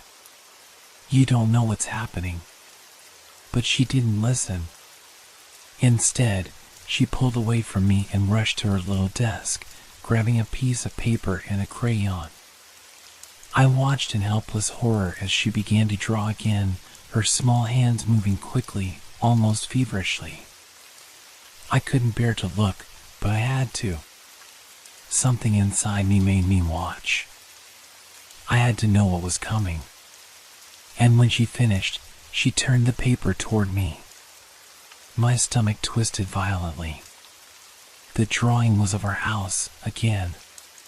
But this time, it wasn't just a house. There was something else. There were flames, wild and consuming, swirling around the walls, engulfing everything. The windows were shattered, the door torn off its hinges, and there, in the middle of the fire, was the figure from the first drawing, the shadowy, tall figure standing at the door. But this time, the figure wasn't just standing still.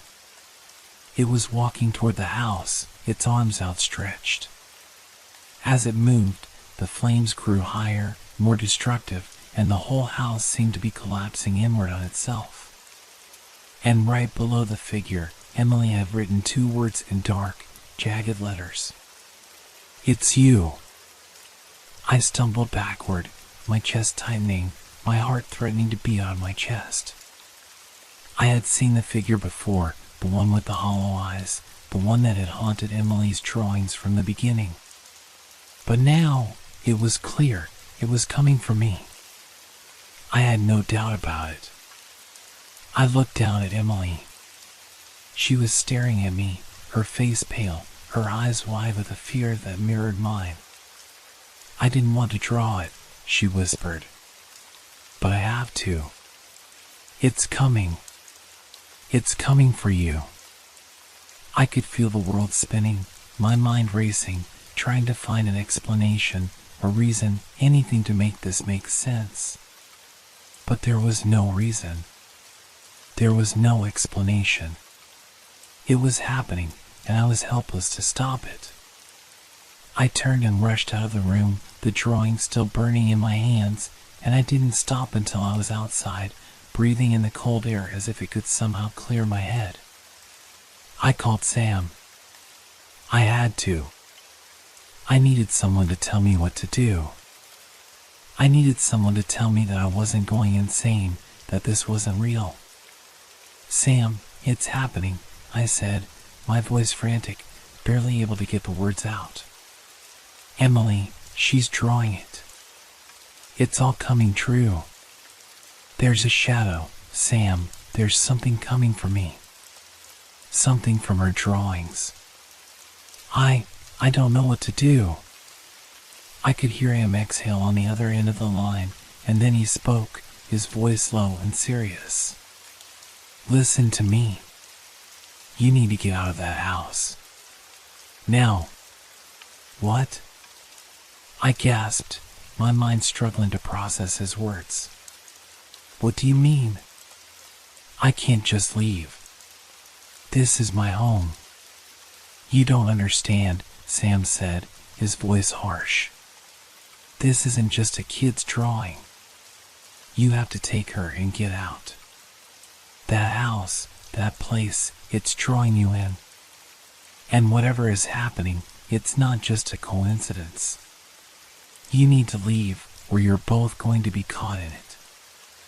I didn't know what he meant. The panic inside me was blinding, and I could barely think straight. But I could hear the urgency in Sam's voice, the fear that wasn't there before. "I don't know where to go, Sam." "What do you mean?" "You don't have much time," he said, his voice trembling. "Just get her out of there. Trust me." I hung up the phone, my heart racing. What Sam was saying, it sounded insane. But in that moment, standing outside my house, with Emily's drawing still clutched in my hand, it didn't feel insane. It felt real. I looked back at the house. The shadows seemed to stretch longer than they should, like they were waiting, watching. I turned to Emily, who was standing silently at the door, her eyes wide with the same fear I felt in my chest. "Come on, sweetheart," I said, trying to steady my voice. "We're going. We're leaving." But just as I reached for her, the ground trembled beneath my feet. And for the first time, I felt it, a cold, unnatural wind, like something was moving, something was coming. And I knew, deep down, it wasn't just my imagination. It was too late. Something had already started. The house, the place I had called home, was no longer safe. And I had no idea what would happen next. The darkness was closing in. We didn't make it far. The moment I stepped away from the house, I thought I could breathe again.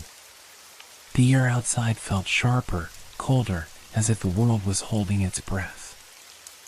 I wanted to believe that leaving was enough, that just by walking away from the house, from Emily's drawings, we could escape whatever was coming. But as we reached the end of the street, the ground beneath our feet began to shake again. It wasn't an earthquake, it was something else, something deep and primal. The wind howled through the trees, bending them at unnatural angles. The hairs on the back of my neck stood up. I felt it, that familiar, suffocating presence, creeping closer with each passing second. The figure from Emily's drawings was out there, moving toward us, inch by inch. I could feel it in my bones. It was coming. "Daddy?" Emily's voice, small and fragile, broke through the tension in the air. She was standing just a few steps behind me, her small hand grasping tightly onto my sleeve. Her face was pale, her eyes wide with an innocent but unshakable fear. "Where are we going?" I didn't know how to answer her. I didn't know where to go.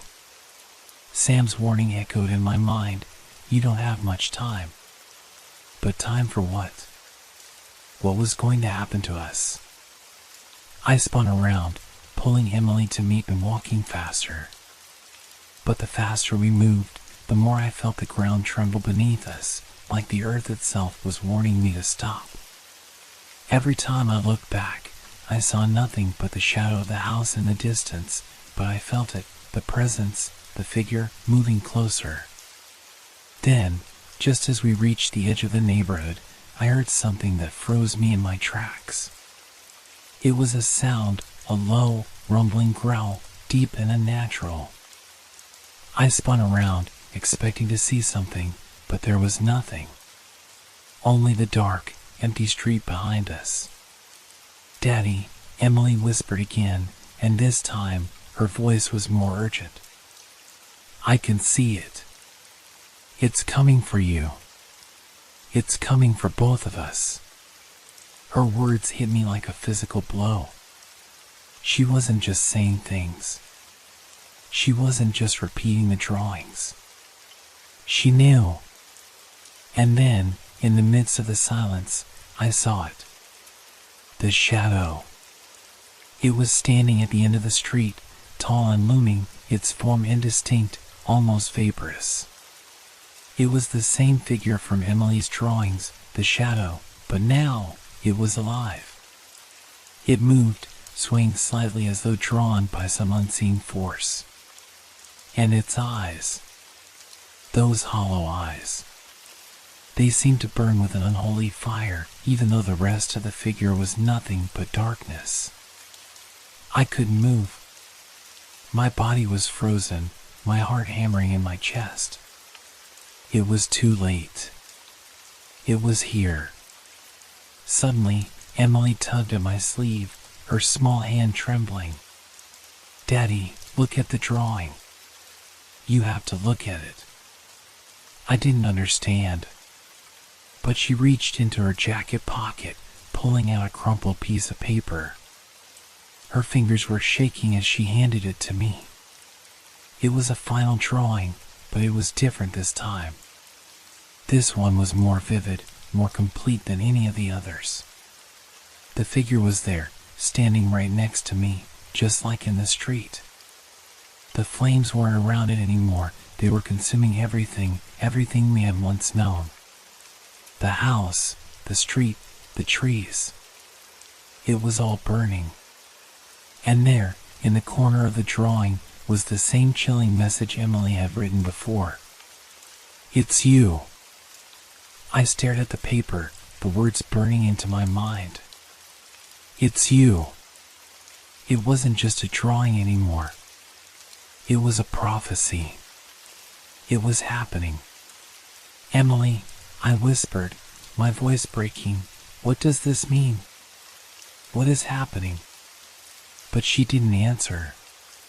She just stood there, watching the shadow, her small face pale with fear, her eyes wide as she seemed to realize that this wasn't just a dream anymore. This wasn't something she could stop. The wind picked up again, and the figure started moving toward us. Slowly, deliberately. I could hear its footsteps, heavy and slow, echoing in the dead silence of the street. The ground trembled underfoot. It was getting closer.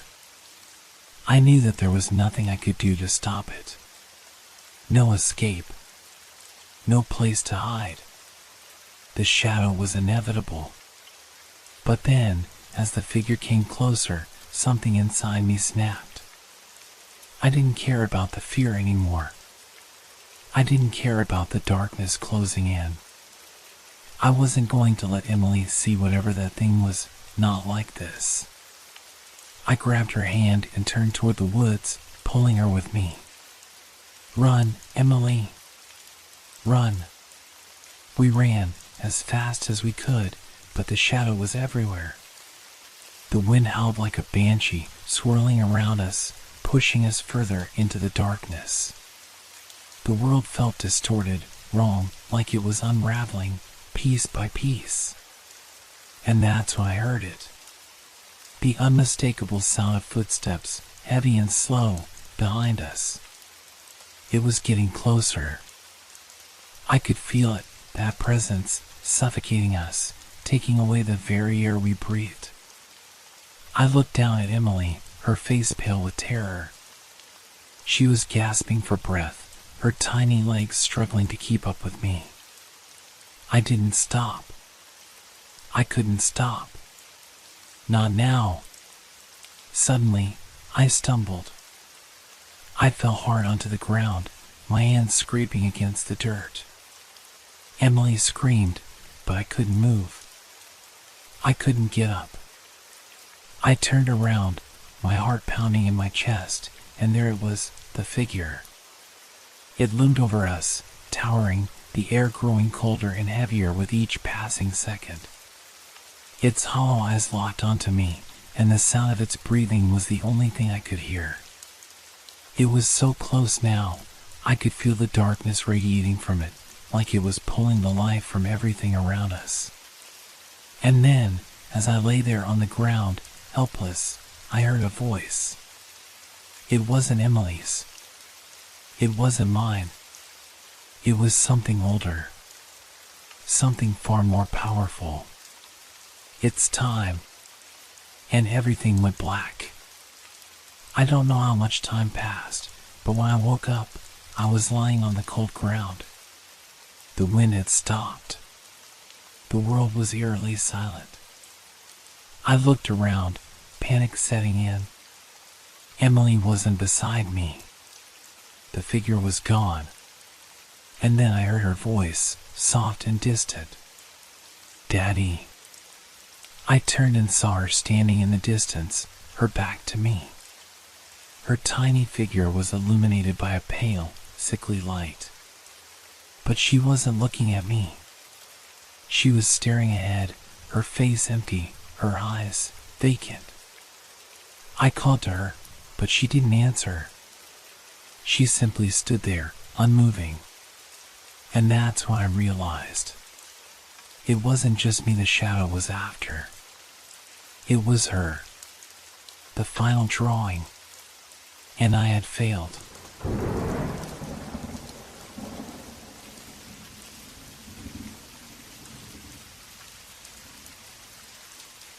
Have you ever felt like something was watching you?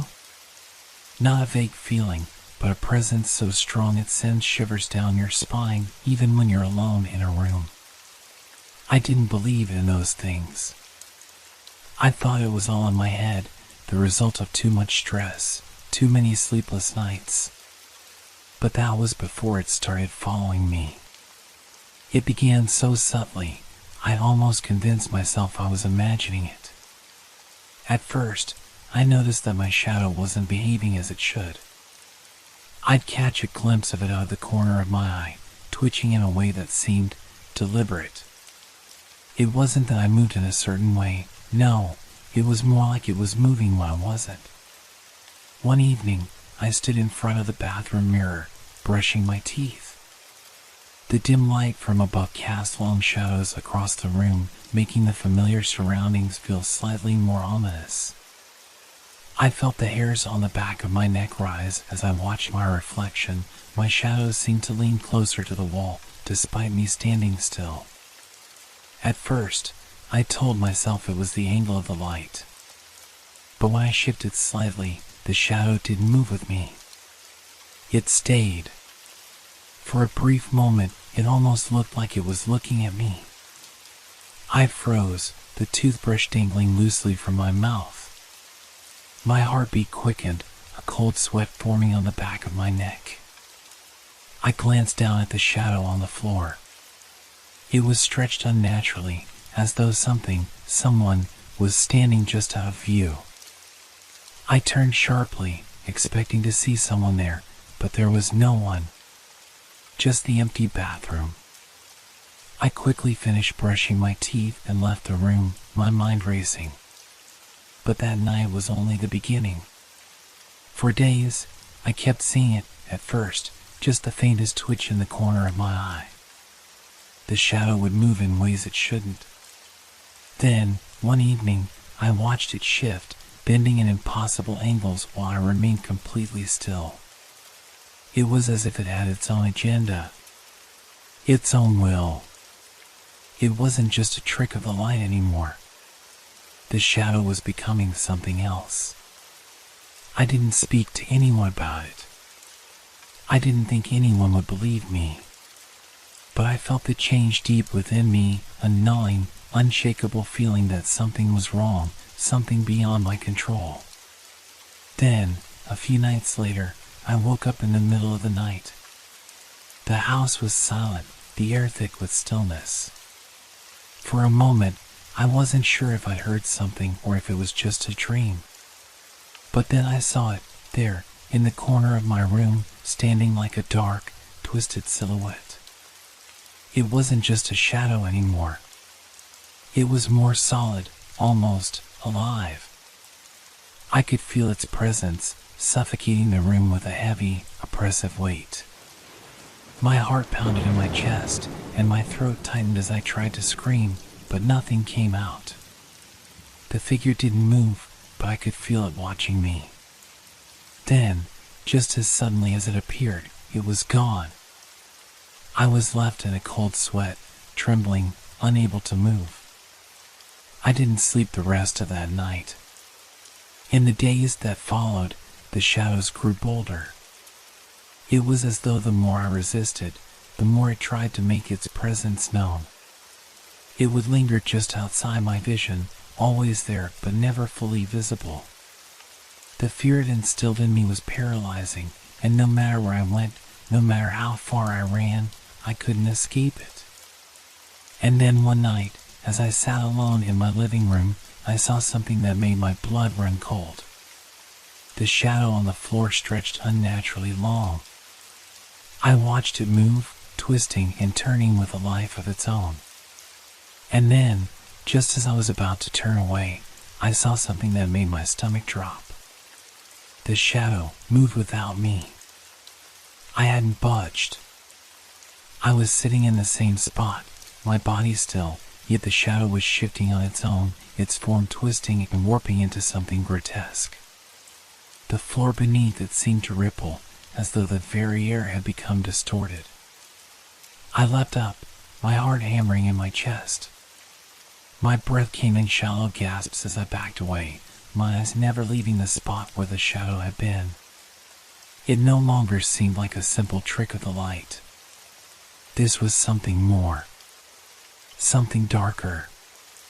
And then it happened again. Only this time, I could hear it. A soft scraping sound, like something dragging along the floor. I turned, my pulse racing, and saw it. There was a shape in the corner of the room, a dark figure, standing just behind the chair where I had been sitting. And it was moving. It had shape now. It wasn't just a shadow anymore, it was something else. Something real. I ran. I don't remember much of what happened next. I just know I didn't stop until I reached the front door, slamming it behind me. My hands were shaking, and I could feel my heart in my throat. But even as I stood outside, breathing heavily in the cold night air, I knew it wasn't over.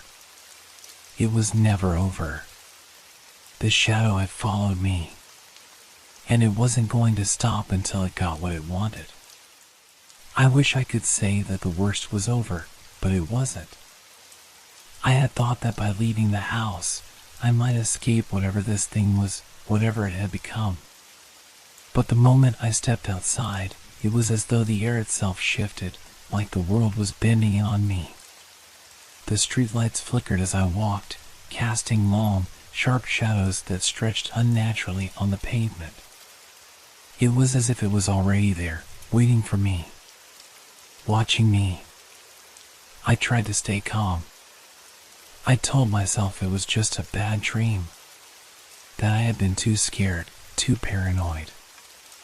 I called a friend and told them everything about the shadows, about the things I had seen. I needed someone to tell me it wasn't real. I needed to hear that I wasn't losing my mind.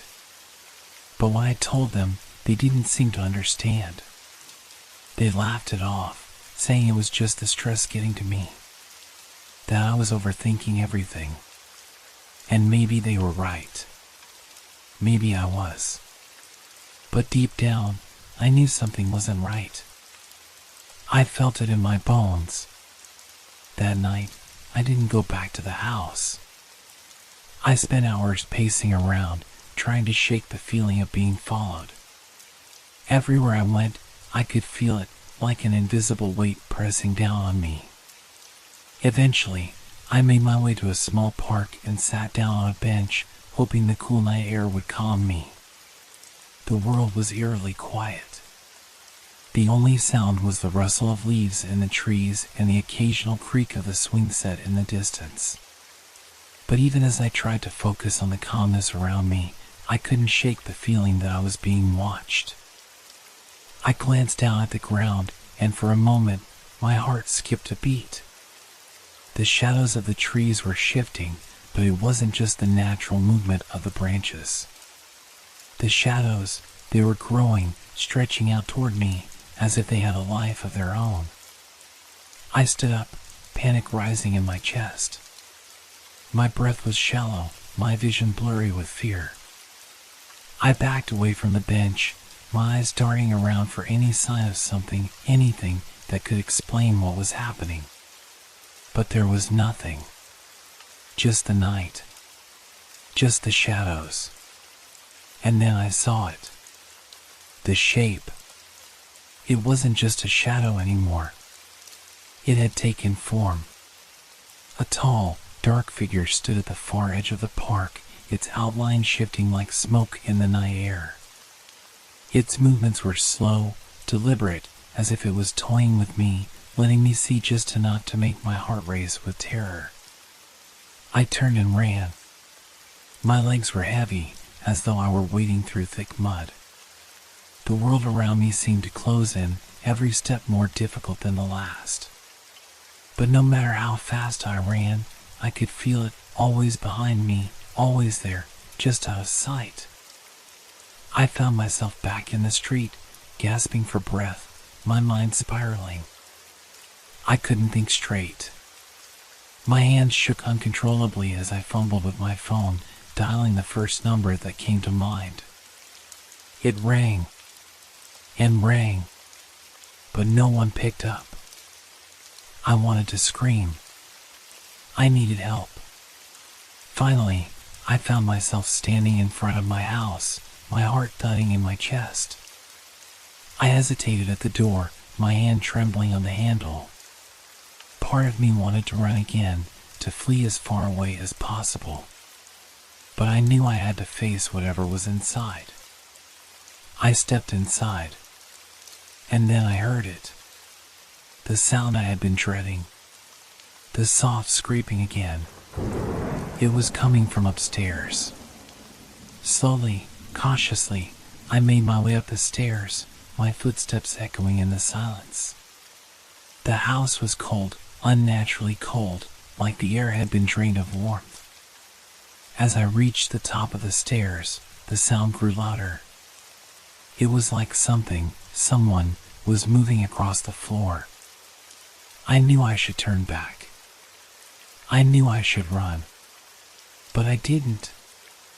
I stepped forward, my heart racing, my breath shallow. The door to the bedroom was cracked open. I pushed it open, and that's when I saw it. The shadow was no longer just on the floor. It was standing in front of me, a tall, distorted figure with no face, its limbs long and twisted. It loomed in the doorway, its dark shape stretching across the room like a shroud of night itself. I couldn't move. I couldn't breathe. It reached out. I stumbled backward, tripping over my own feet, crashing into the wall. The figure didn't move, but its presence filled the room, suffocating me. It was as if it was inside me now, crawling under my skin, making me feel its coldness seep into my very bones. And then, just as suddenly as it had appeared, the shadow was gone. But the air didn't feel right. It felt wrong. It felt like it was still there, even though I couldn't see it. I stood in that room, frozen in fear, trying to process what had just happened. I couldn't explain it. I couldn't understand it. But I knew one thing, I wasn't alone.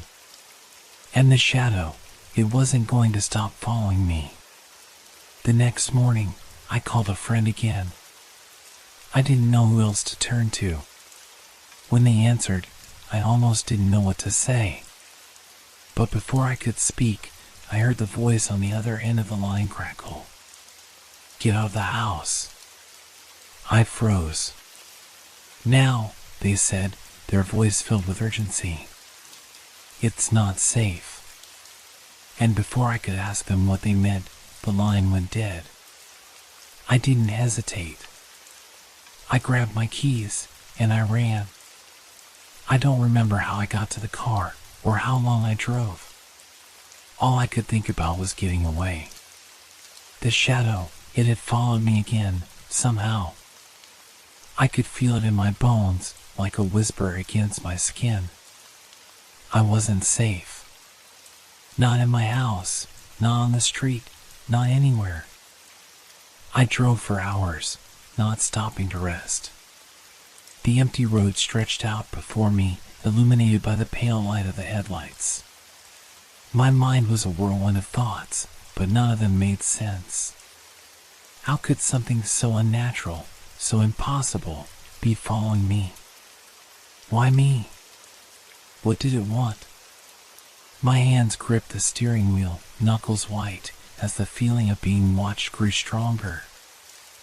I glanced in the rearview mirror, half expecting to see something, anything, there.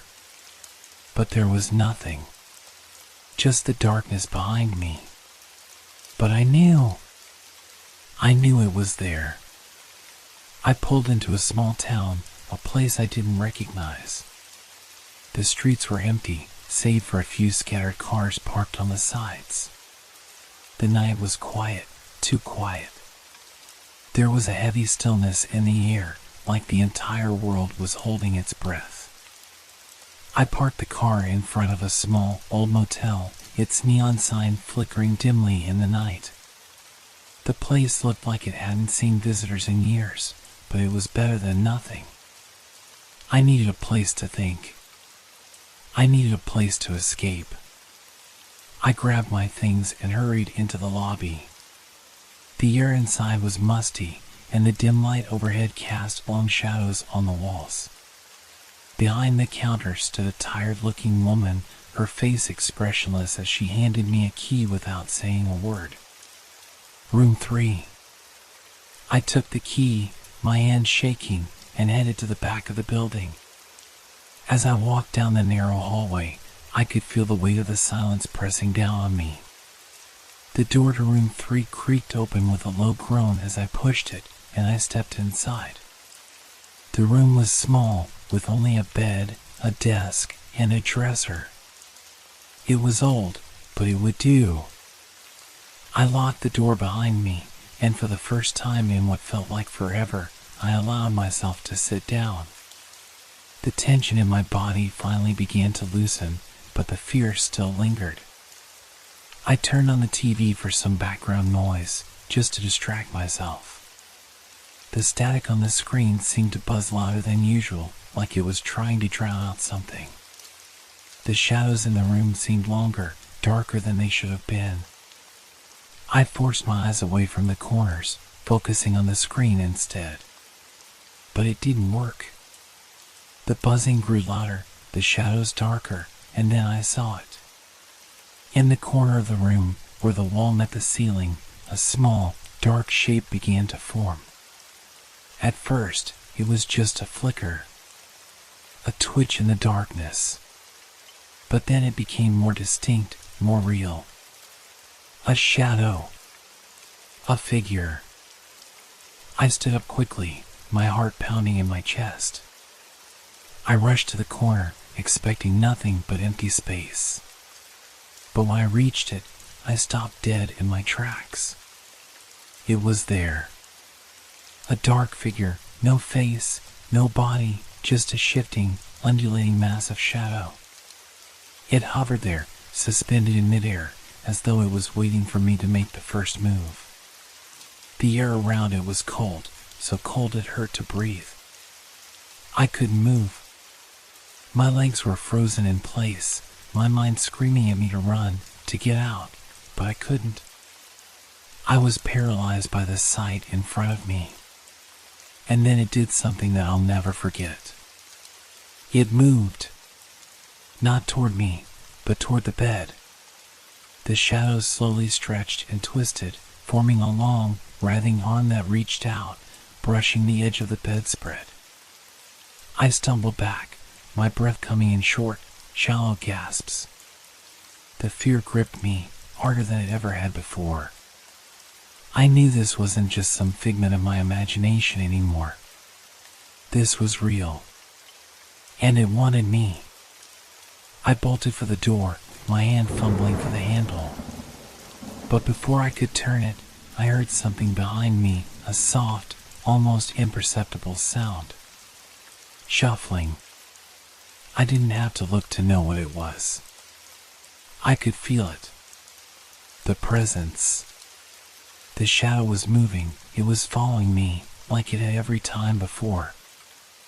I slammed the door open and ran down the hallway, not caring about anything else. The fluorescent lights above buzzed erratically, casting strange, jittery shadows on the walls. I could hear the shuffling behind me, growing louder, closer. My mind raced, my heart pounding so hard I could hear it in my ears. I was nearly to the exit when something grabbed my arm. I screamed. It wasn't human. It was cold. Unfeeling. The grip was tight, unyielding, and it felt like the very essence of darkness itself was pulling me back, dragging me into the shadow. With every ounce of strength I had left, I tore myself away from its grip and burst through the door into the night air. I didn't look back. I didn't dare. I ran. I ran until I couldn't breathe, until my legs gave out beneath me. I didn't stop, not until I reached the edge of the town, where the streetlights ended and the darkness stretched out before me, endless and consuming. And that's when I realized the truth. The shadow wasn't just following me. It was me. I had become part of it, trapped in its darkness, with no way out. I didn't know how long I'd been running. Hours, maybe. The world around me was a blur of darkness, the only light coming from the faint glow of the distant town I'd left behind. My breath came in jagged gasps, my legs aching from the relentless sprint, but I couldn't stop. I couldn't slow down. I felt it behind me, creeping, stretching, like it was always one step away from catching me. Every time I dared to glance over my shoulder, I saw only shadows. Nothing tangible, but I knew it was there. I could feel its cold, heavy presence pressing against my back, wrapping around me like a suffocating blanket. I stumbled into a dense patch of trees. The ground was uneven, filled with roots and rocks, but I pushed forward. The branches overhead formed a canopy, blocking out the stars and making it feel as though I had entered some other world. A world that wasn't meant to be escaped from. I kept running, blindly, until the sounds of my footsteps were muffled by the thick forest floor. The trees creaked and groaned in the wind, and for a moment, I thought I might have lost it. Maybe the shadow couldn't follow me here. Maybe I was safe, for once. But as the seconds ticked by, that hope slipped away. The air grew colder, the shadows deepened, and then I heard it. Shuffling. It was faint at first, but I could tell it was moving. The sound was too deliberate to be just the wind or the trees. It was the sound of something living, something aware. I froze, my blood running cold. I wasn't alone. Not anymore. I turned slowly, heart hammering in my chest. The trees around me seemed to warp and twist in the dim light, as though they too were being consumed by the darkness. The air felt thicker, oppressive. My skin prickled with an instinctual, primal fear. And then I saw it. Not the shadow this time, but it. It was a figure, tall and thin, barely outlined in the shadows. I couldn't make out its face, its features, but I could feel it staring at me.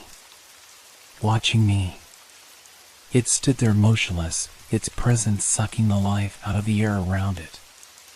The cold was unbearable. My teeth chattered uncontrollably. I wanted to run. I should have run. But I couldn't move. I couldn't even scream. I could only stare at the figure, frozen in place by something far worse than fear. Something that felt like a deep, suffocating inevitability. It stepped forward. The sound of its feet on the ground was unnervingly quiet, as if it was gliding rather than walking. Another step. And then another. The shadows seemed to bleed from its body, swirling and twisting like smoke, drawing closer to me with every passing second. I tried to force my legs to move, to take me anywhere, but they felt like they were made of stone. The darkness had me trapped, in every sense of the word. It was closing in, its presence overwhelming. I could see it now, more clearly. The figure had no eyes, no face, just a hollow, empty space where its features should have been. Its hands reached out, long, skeletal fingers twitching as if eager to touch me. I wasn't sure if I could feel its touch. But I was sure that if it did touch me, if those cold fingers wrapped around my skin, I wouldn't be able to escape. I had to do something. I had to try. In a desperate burst of energy, I broke free from my paralysis and turned to run again. I didn't care where I was going, I just needed to get away.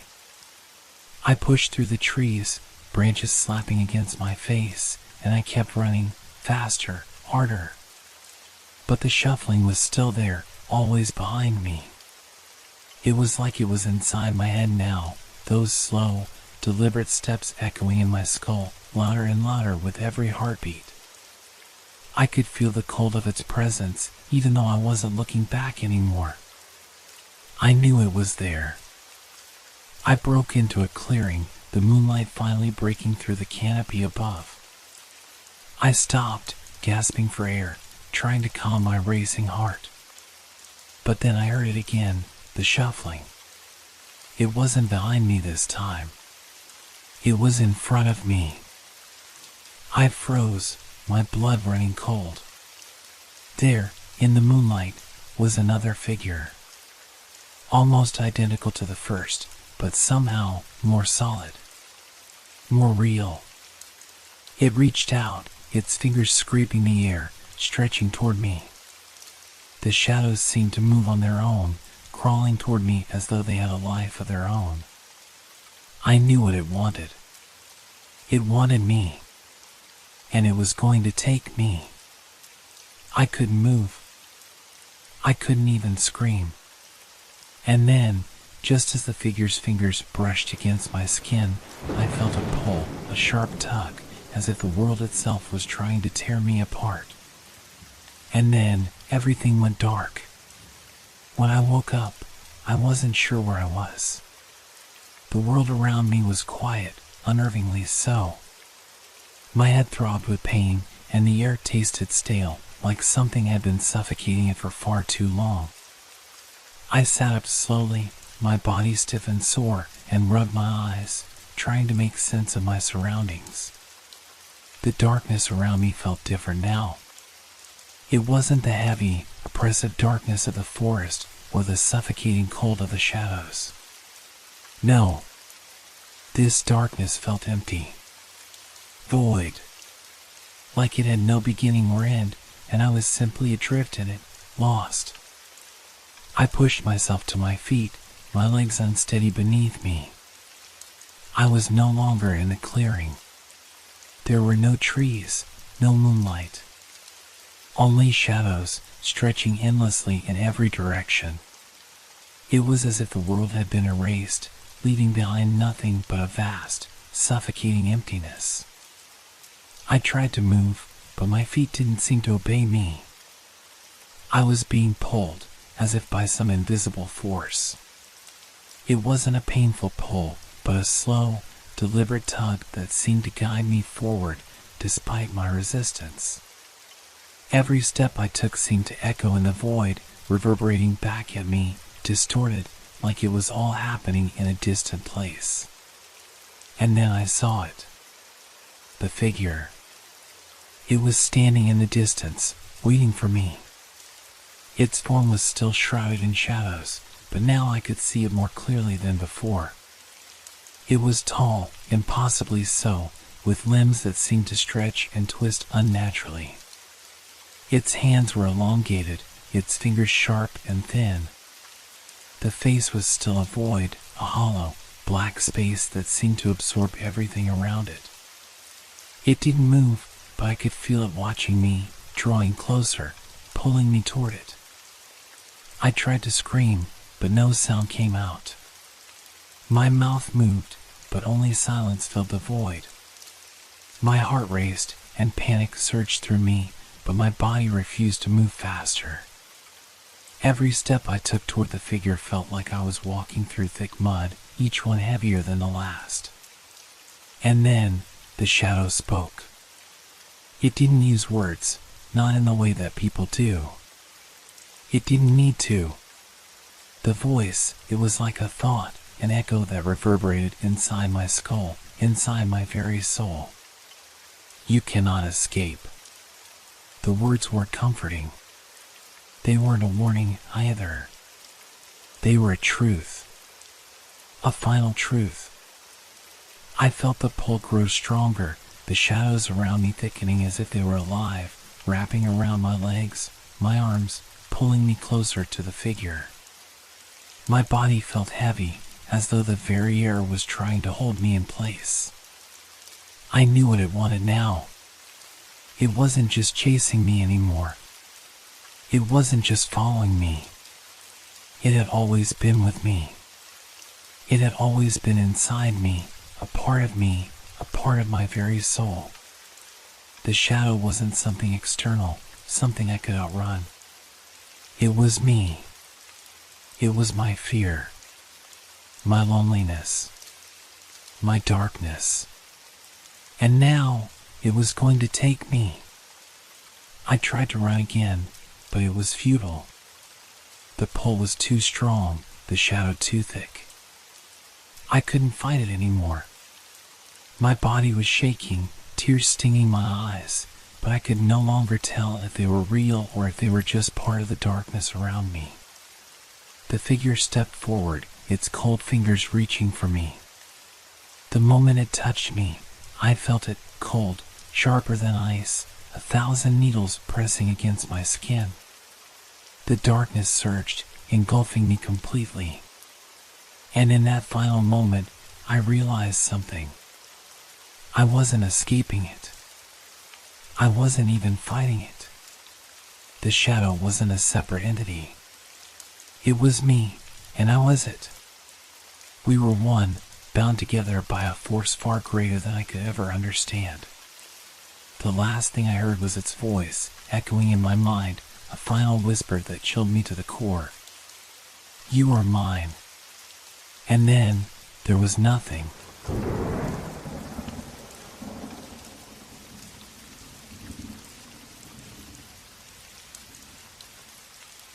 Have you ever felt like time was playing tricks on you? Like it wasn't the past you were running from, but the future? I never really thought about it until the phone rang. It was late, too late for a call, really. I was sitting alone in my apartment, scrolling through some old photos when the shrill ring of the phone cut through the silence. I glanced at the screen. No number. Just an unknown caller. My thumb hovered over the decline button, but something stopped me. Curiosity, maybe. Or maybe it was something more, like the feeling that this was a call I had to answer, as if I was waiting for it. I swiped the screen and brought the phone to my ear. Hello? I said, my voice slightly hoarse from disuse. At first, there was only silence. A long pause. I thought about hanging up, but then I heard it. My own voice. Not the voice I was hearing now, but a younger version of me, clearer, as if coming from another time. Don't trust anyone, the voice said, sounding urgent, panicked. Don't go to the meeting tomorrow. It's not what it seems. They're not who they say they are. I froze, my heart pounding in my chest. The voice sounded like me.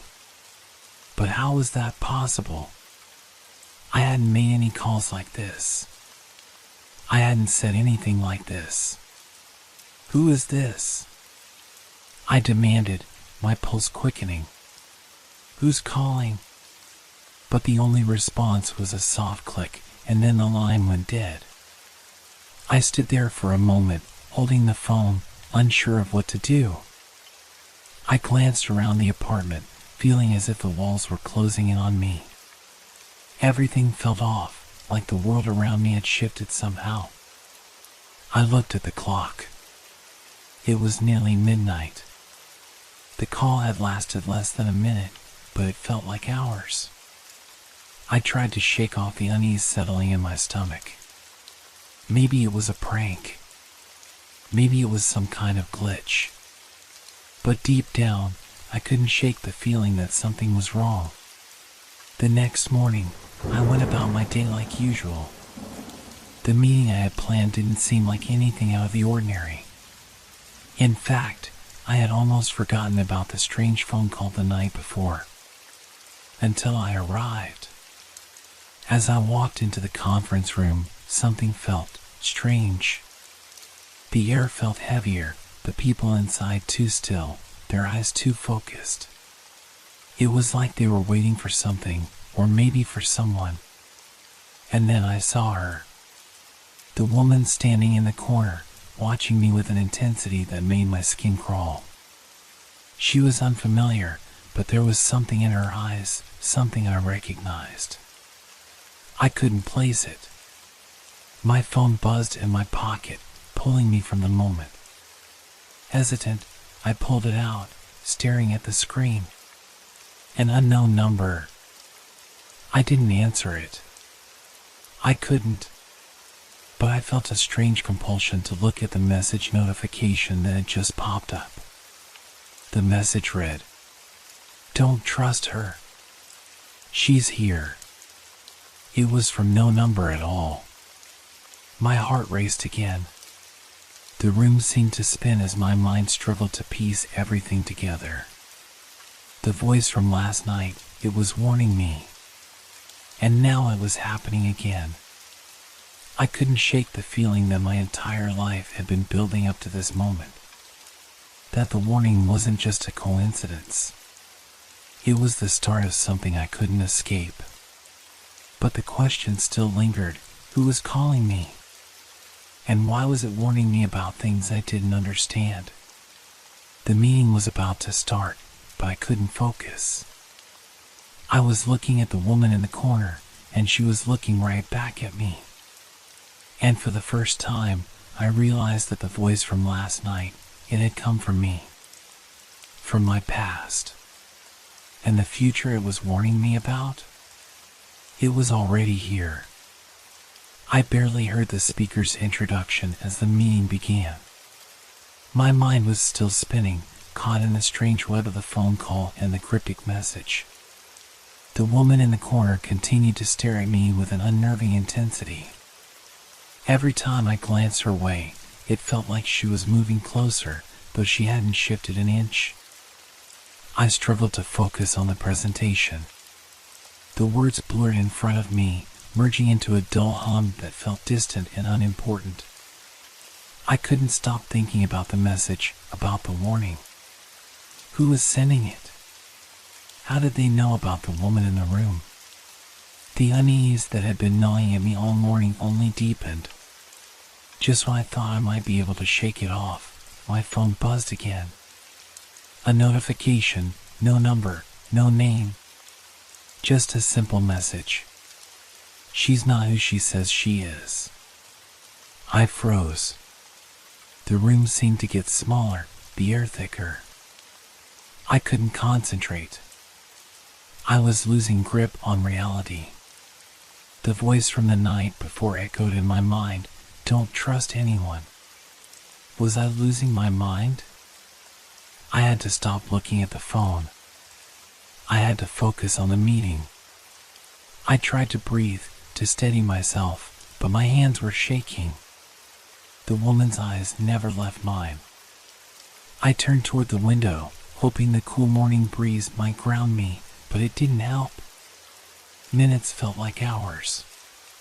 When the meeting finally ended, I quickly gathered my things, my heart racing, and rushed out of the conference room. I needed air. I needed to clear my head. I stepped into the hallway, but before I could make it to the elevator, my phone buzzed again. My chest tightened as I looked at the screen. Another message. Another warning.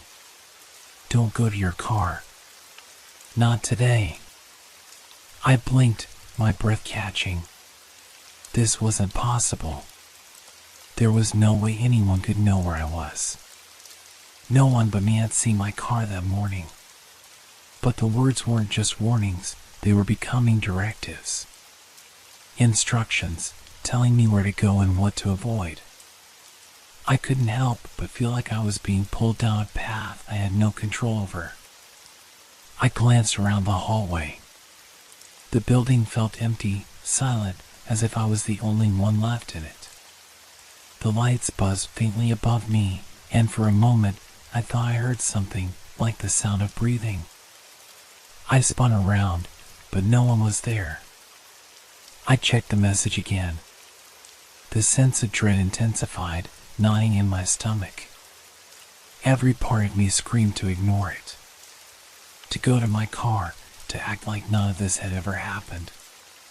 But the voice from the phone was still in my head, like a whisper in the back of my mind, and I couldn't shake it. I called a cab. It didn't make sense, but I wasn't going to risk it. I couldn't. The ride felt longer than it was. I kept checking my phone, waiting for another message. But there was nothing. The silence was deafening. My mind raced with possibilities, but no answers came. Every time I tried to think logically, the doubt crept in, replacing every rational thought with fear. When I got home, I locked the door behind me, my hands trembling. My phone was still in my pocket, but I didn't want to look at it. I couldn't. As I stood in my hallway, trying to steady my nerves, I noticed something strange. The air felt heavy. The usual hum of the apartment building, its creaks, its distant sounds, seemed muted. I could barely hear anything. Then, a sound. A soft tapping. It was faint at first, so quiet I thought I imagined it. But then it came again. Tap, tap, tap. I turned toward the source, my breath shallow. The sound was coming from the wall. I took a step closer, my heartbeat pounding in my ears. The tapping came again, this time louder, more insistent. It was as if something, or someone, was on the other side of the wall, trying to get my attention. I reached for my phone, but the screen was black. No messages. No calls. Just that strange silence again. I turned back to the wall, my mind racing. The tapping continued, rhythmic, like someone was knocking at my door, except I wasn't sure where it was coming from. Suddenly, the tapping stopped. And then, just as I was about to breathe a sigh of relief, the phone rang again. I picked it up without hesitation this time. Hello? My voice cracked. But it wasn't my voice that answered. Do you remember this room? The voice asked, cold and familiar. It sounded like me. But it wasn't. Who are you? I whispered, my heart in my throat. You'll know soon enough, the voice responded. And when you do, it will be too late. And with that, the line went dead. I stood in the middle of my apartment, shaking as if the walls were closing in around me. It wasn't just the phone calls anymore. The past, the future, they were blending together in ways I couldn't understand. But one thing was clear, something was coming, something I couldn't stop. And I didn't know how much longer I could outrun it. I didn't sleep that night. How could I? The phone calls, the voice that sounded like me, warning me of things I didn't understand, had left me on edge. The silence in my apartment felt unnatural, suffocating. Even the usual hum of the fridge and the distant noises of the street seemed eerily absent. I had to understand what was happening. But where could I even start? I spent the entire night scrolling through old messages, searching for any clue, any detail I could grasp onto. But nothing made sense. No one had sent me any warnings before. No one knew I was about to face, except for myself. The message kept repeating in my mind, you'll know soon enough. And when you do, it will be too late. I sat in front of my laptop, staring at my reflection in the black screen. How could something from the past, something I had no memory of, reach out to me in the present? And why was it happening now? What was I supposed to do with these cryptic messages? The room was dark, the light from the street lamps casting long shadows through the window. And then, a sound broke the silence. A faint tapping, like fingers gently brushing against the wall. I froze, heart pounding. It was the same sound from before, only this time, it wasn't coming from the walls. It was coming from the hallway.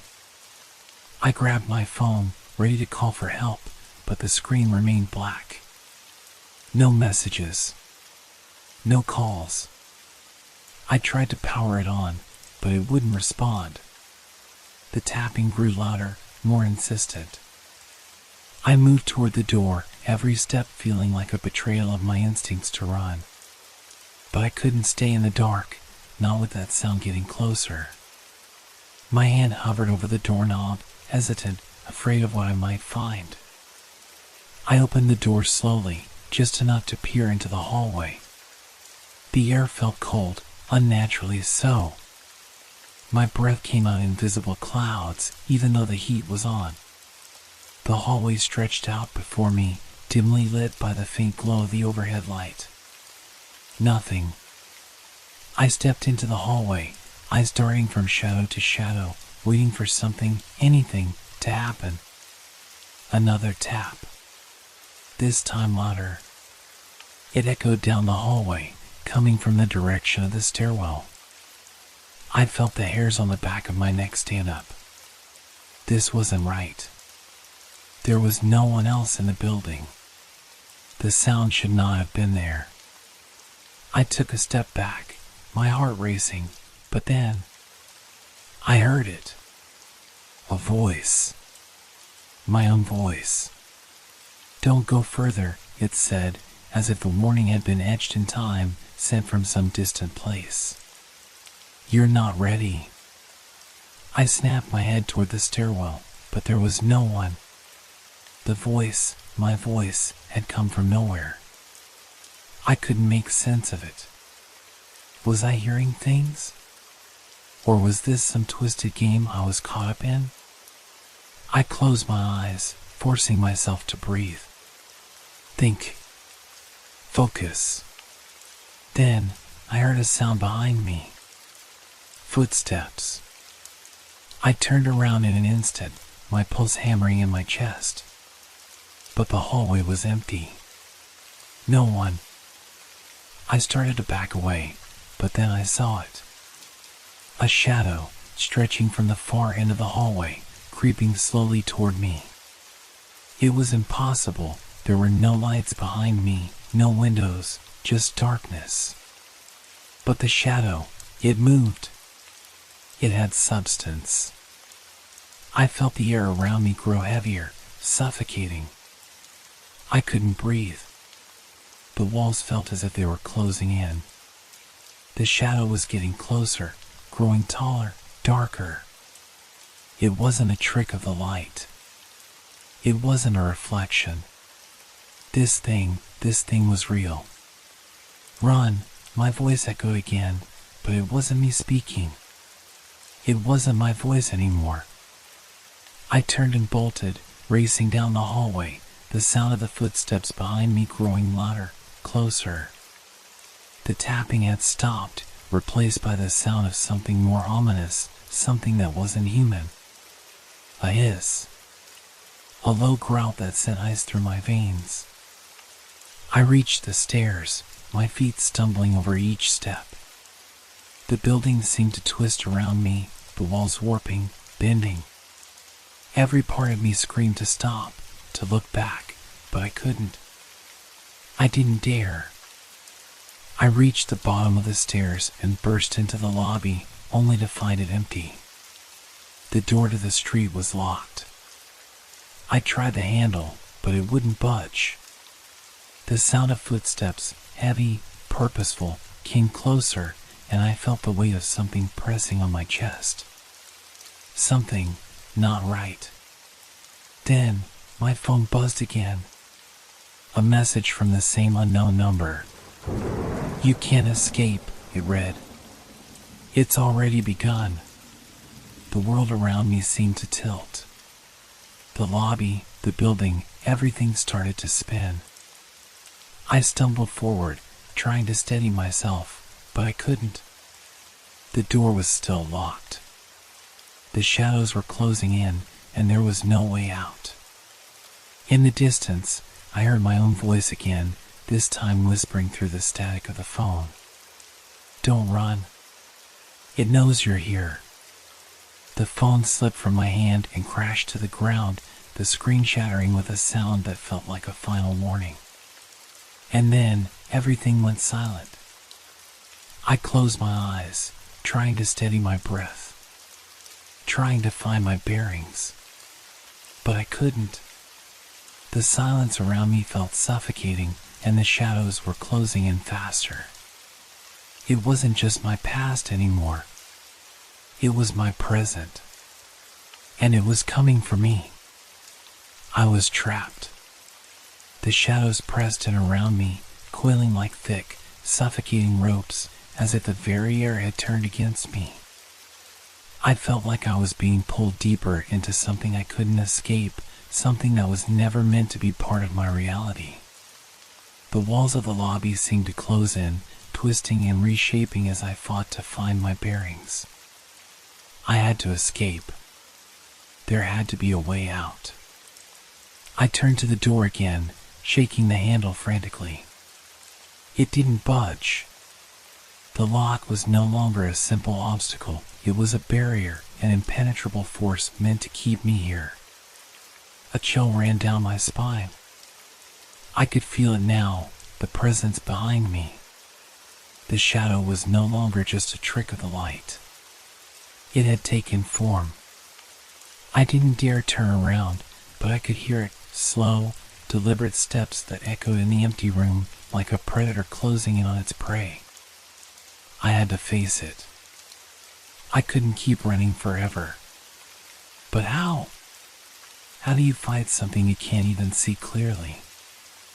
I felt the weight of my own hesitation, my own fear. The warnings I had received from my future self were becoming clearer, more urgent. It's already begun.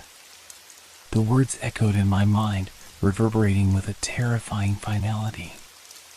But what had begun? What did that mean?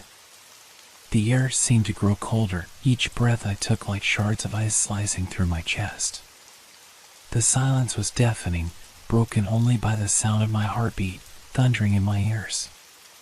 Then came a voice, soft at first, like a whisper, but growing louder, clearer. "You're not supposed to be here," it said, and I froze, my blood running cold. It was my voice again, but it was different. A twisted version of me. A version that spoke from a place I couldn't comprehend. I turned slowly, feeling the weight of the shadows pressing against my skin. There, standing in the middle of the lobby, was a figure. A shadow that mimicked my movements, but something about it was wrong. The shape was too tall, too elongated, and its edges flickered like the flame of a dying candle. I felt an overwhelming sense of dread as I stared at the shadow, my own reflection twisted and distorted. It didn't belong in this place. It didn't belong anywhere. "Why are you here?" the voice asked again, this time more demanding. "You've already seen too much." I couldn't move. I couldn't breathe. The shadows seemed to tighten around me, drawing closer, suffocating every ounce of air in the room. The voice, my voice, seemed to echo from every corner, reverberating off the walls like 1,000 different versions of myself, all trapped in a loop of torment. "I can't leave," I whispered, my voice trembling, barely above a breath. "Exactly," it responded, the shadows shifting with its words. "You can't. Not anymore." Suddenly, the figure, my figure, reached out with an arm that was far too long, too distorted. Its fingers grazed the air, and with each movement, the shadows grew stronger, more defined. I could feel the coldness seeping into my bones, the weight of an unbearable force pressing against me. And then, the shadow spoke one last time, its words sending a chill through my entire body. "You should have never answered the call."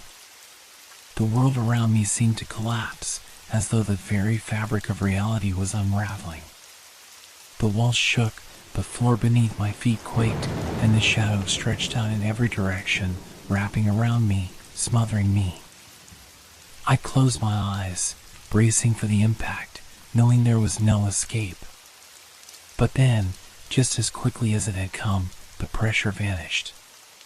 The shadow, the voice, everything, it was gone. I stood in the middle of the lobby, trembling, gasping for breath. The lights flickered overhead, and the air felt thick, like I was submerged in water. My phone, shattered on the ground, lay in pieces, but my heart was still racing. Was it over? Or had it just begun?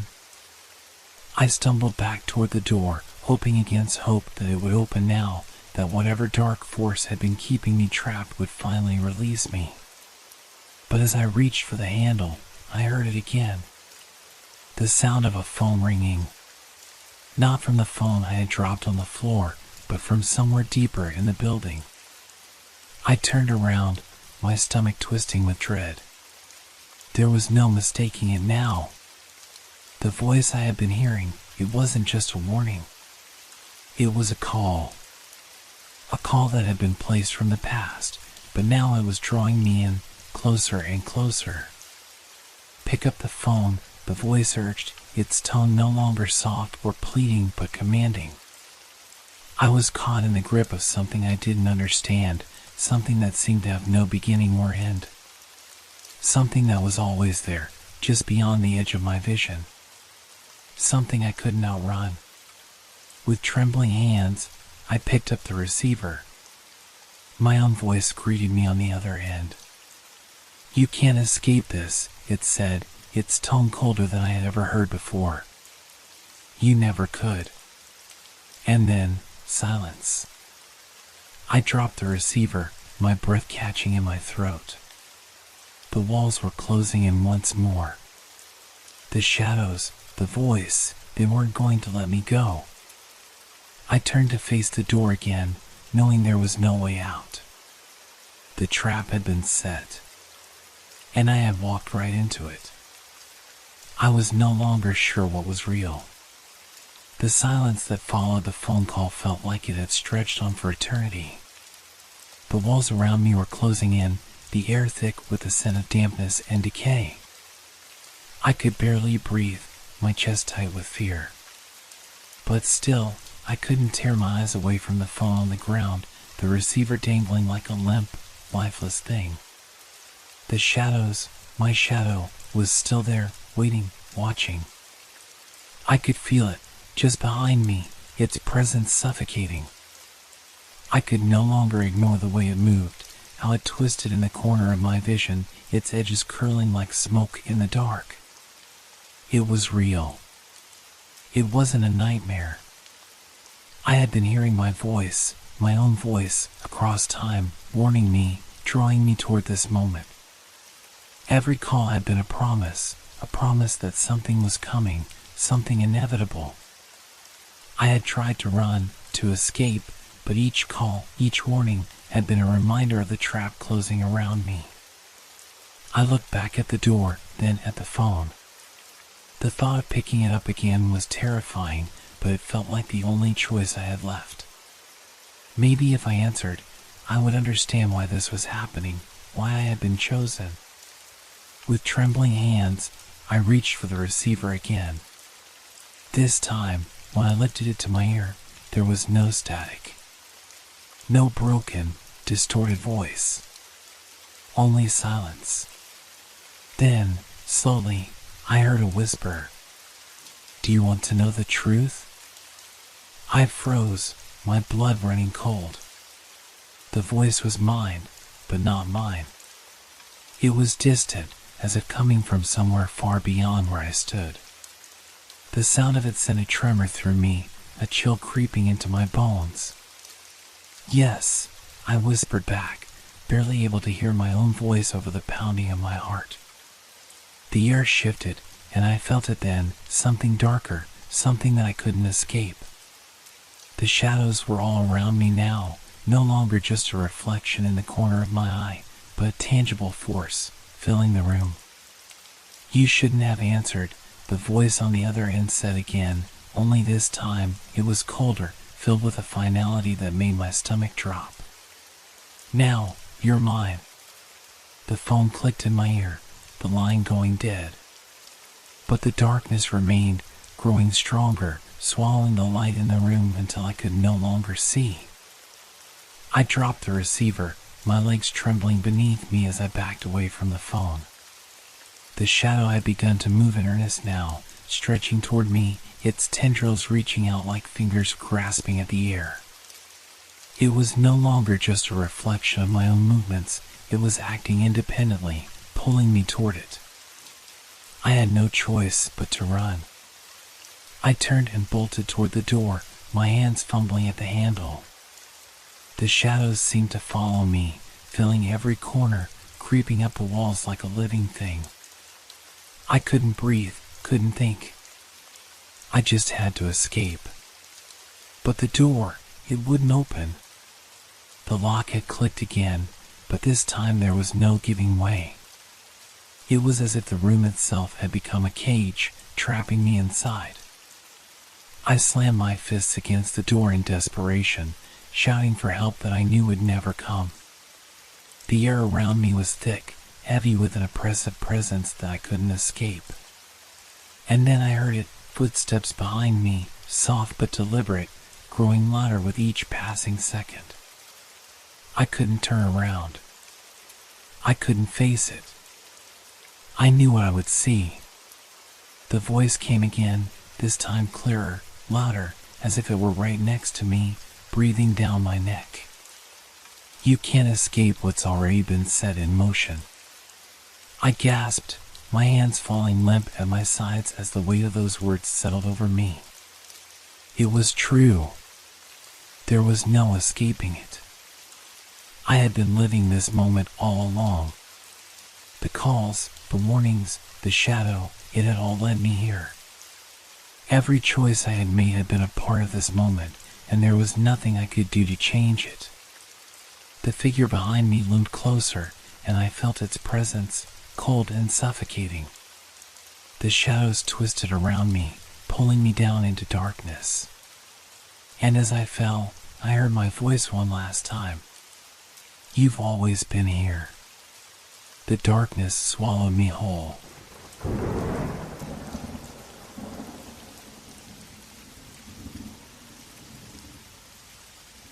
Have you ever stumbled upon something so strange that it makes you question everything you know? I did, once. It started with a simple discovery in the basement of an old, forgotten house. At first, it seemed harmless, just another oddity hidden in the shadows, waiting to be uncovered. But as the nights passed, the stairs began to change. And so did I. The house belonged to my late uncle, a man I barely knew. When he passed away, the property had been left to me. No one had lived in it for years, and it showed. The wallpaper was peeling, the air thick with dust, and the floorboards creaked with every step, as though the house itself was alive and whispering secrets. It was on the third day after moving in that I found the stairs. They were tucked away in a far corner of the basement, hidden behind a stack of old furniture and boxes. At first glance, they seemed nothing more than a neglected part of the house, a small wooden staircase that led nowhere. There was no door at the top, no sign of where it might go. Just a narrow, steep set of stairs that ended in darkness. Curiosity got the better of me. I decided to investigate. I took one cautious step onto the first stair. The wood groaned under my weight, but there was no resistance, no indication that these stairs were anything out of the ordinary. But as I climbed, something began to feel off. At the top of the stairs, I expected to find a door, or perhaps a small storage room, but there was nothing. The staircase simply ended in a bare, stone wall. I felt a strange pull, an urge to go back down, but the unease lingered, gnawing at the back of my mind. Something was wrong, and I couldn't shake the feeling that I was missing something important.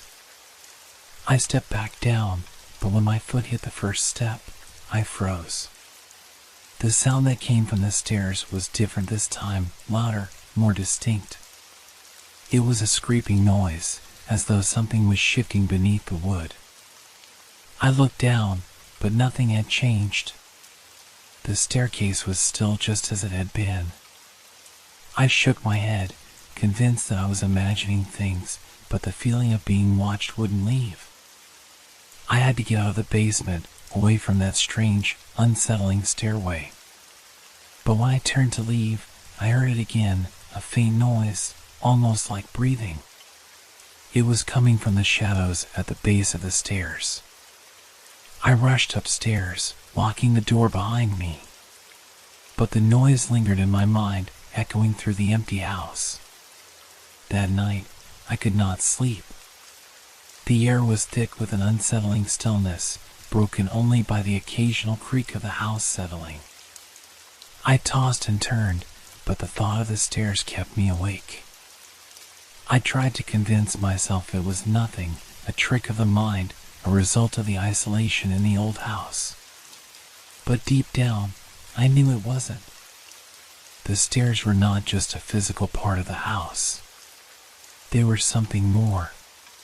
The next night, I ventured back down to the basement. The stairs were exactly as I had left them, but as I approached, I noticed something new. The air around the stairs felt different, heavier, colder. The shadows seemed to stretch further than before, creeping along the walls like living things. I hesitated for a moment, then took a step forward. As my foot touched the first stair, I heard it, clearer this time, unmistakable. A soft creaking sound, like something slowly shifting beneath the wood. But it wasn't the wood that had moved. It was the stairs themselves. I felt a chill run down my spine as I looked up. The darkness at the top of the stairs seemed deeper now, darker than it had been the last time I looked. The faintest glimmer of light caught my eye, a flicker of something just out of reach. And then, just as quickly as it had appeared, the light vanished. I stepped back, the sense of dread creeping up on me again. It wasn't my imagination. The stairs were alive, changing, and I was the only one who could see it. As I turned to leave, the noise came again. This time it was unmistakable, footsteps, slow and deliberate, coming from below. My heart raced, and I couldn't breathe. I spun around, but the basement was empty. Nothing had changed. Or had it? The stairs seemed longer, stretching farther down into the darkness. I couldn't see the bottom anymore. It was as though the darkness was swallowing the steps whole. I stood frozen, the weight of the unknown pressing down on me. What was at the bottom of those stairs? Why were they growing longer every night? The questions haunted me as I ascended back to the safety of the upper floors. The sounds, the shadows, the stairs, they were all pulling me towards something I was not ready to face. But I knew one thing for sure, I couldn't ignore it forever. And so, I made a decision. I would go back tomorrow night. I would go down the stairs once again. And this time, I would discover where they led. The next evening, I couldn't shake the thought of the stairs.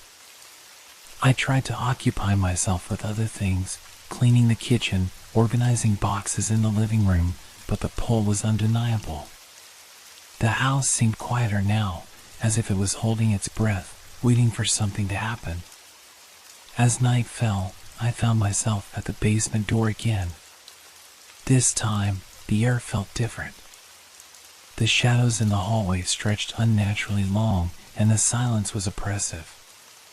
It felt as though the house itself was watching me, waiting for me to make my move. I opened the basement door with a creak that echoed through the empty house. The stairs were exactly where I had left them, but they seemed different. The darkness at the top felt thicker, like a tangible presence, pressing down on me. I stepped into the basement, my footsteps muffled on the cold concrete floor. The stairs stood before me, inviting and terrifying all at once. As I approached them, I noticed something strange. The wood of the stairs was darker, almost blackened, and the air around them felt colder. I hesitated. The noise from the night before had been just a whisper, but tonight I could hear something clearer. It was a low, groaning sound, like wood straining under pressure. I couldn't tell if it was coming from the stairs themselves or from deep within the house. I took a deep breath and began my descent. Each step seemed to resist me, the wood creaking louder under my weight. The air grew colder the farther I went, and the darkness enveloped me like a heavy blanket. The stairs stretched on, further than they ever had before. I counted the steps in my head, but the number never seemed to add up. The descent felt endless. And then I heard it. A faint sound, soft at first, like the rustling of fabric. Then, louder, clearer. A footstep. But not from above. It was coming from below. Slow. Measured. I froze, my heart pounding in my chest. My breath quickened, and I strained my ears, trying to make sense of the noise. It was coming from the bottom of the stairs, but I couldn't see anything. The darkness at the end of the staircase was impenetrable. Another footstep. Closer this time. I took a step back, but the stairs seemed to stretch even further ahead. The sound of the footsteps grew louder, more distinct. It wasn't just the sound of someone walking. It was something heavier, something more deliberate. My eyes searched the black void below, but I saw nothing. The next step I took felt different. It was a deliberate shift in the air, like something had just moved, something unseen. My hand gripped the railing tightly, and I could feel the pulse of my heart in my throat. I tried to move back up, but my legs wouldn't obey. The steps beneath my feet seemed to stretch endlessly, and the cold air clung to me like a vice. My mind raced. What was down there? What was waiting for me in the darkness? The footstep sound came again, and this time it was accompanied by a low, guttural growl. It wasn't human. I turned to flee, but the stairs stretched farther out of reach, an endless abyss pulling me in. The darkness seemed to pulse with a life of its own, closing in around me. The noise grew louder now, sharper, closer. It was coming up the stairs. Panic flooded my chest, and I reached for the railing, pulling myself up, desperate to escape. But the stairs didn't seem to be getting any shorter. The darkness was all-encompassing, and the sound of footsteps was almost deafening. I heard it then, something that made my blood run cold. A whisper. It came from behind me, from the very bottom of the stairs. Come closer. I spun around, but there was no one there. Only the dark, unyielding stretch of stairs and the sound of something following me, getting closer with each passing second. The whisper echoed again, and this time I could feel the breath on the back of my neck. A cold, icy breath that seemed to seep into my skin, freezing me from the inside out. I couldn't move. I couldn't escape. My legs trembled as I took another step back. The growl grew louder, and the whisper grew more insistent. Come closer. With everything inside me screaming, I bolted up the stairs, nearly tripping over my feet in my frantic rush to get out of the basement.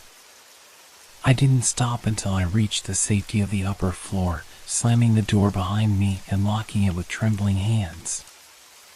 I leaned against the door, gasping for air. My heart was racing, my body shaking. I could still hear the growling, the whispers, as though they were following me. But there was something else.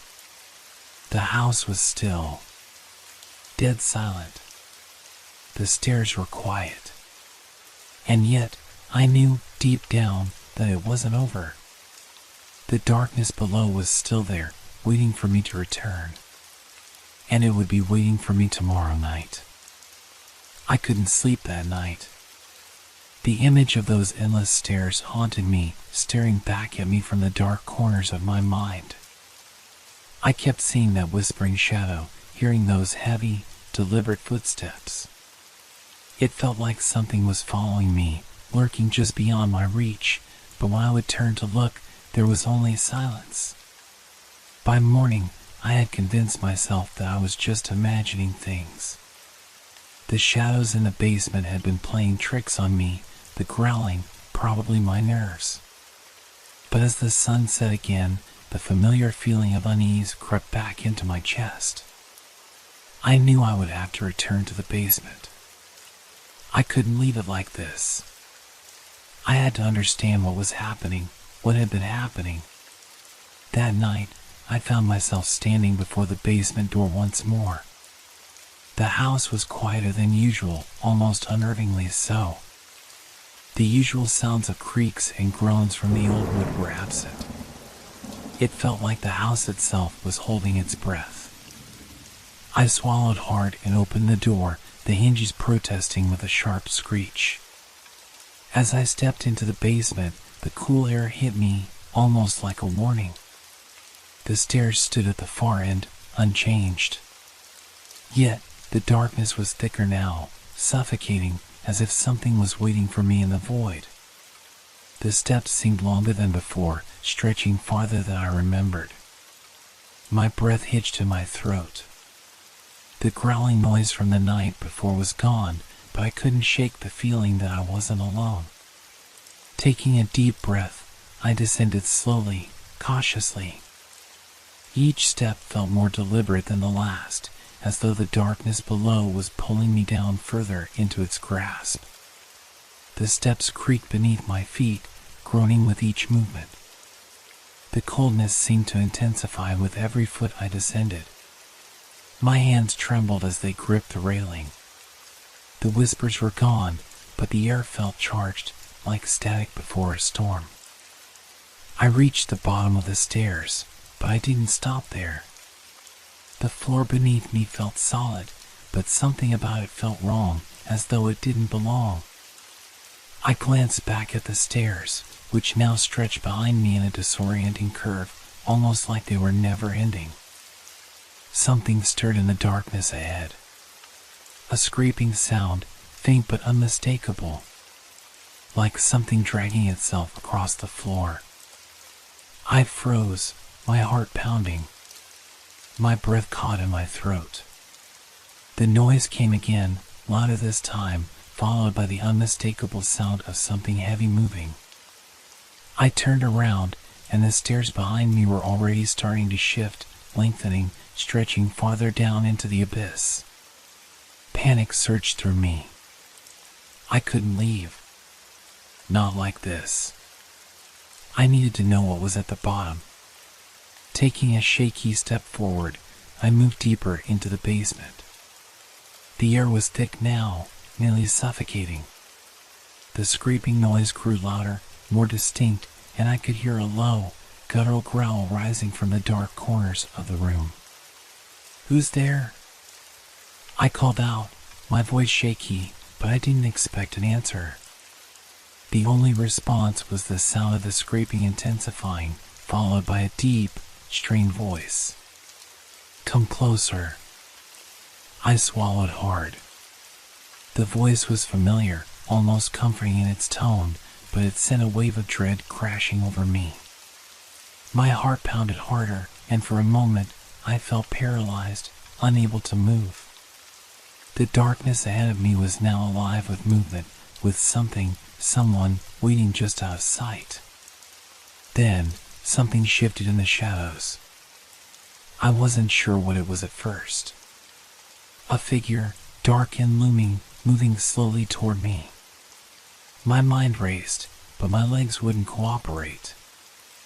I had to get out, but I couldn't tear my eyes away from the figure that was taking form in the darkness. It was tall, impossibly tall. Its shape twisted and contorted, as if it were made from the very shadows themselves. The growling grew louder, echoing around the room like an animal's low snarl. I could see it now, clearly. It had no distinct features, just an empty void where its face should have been.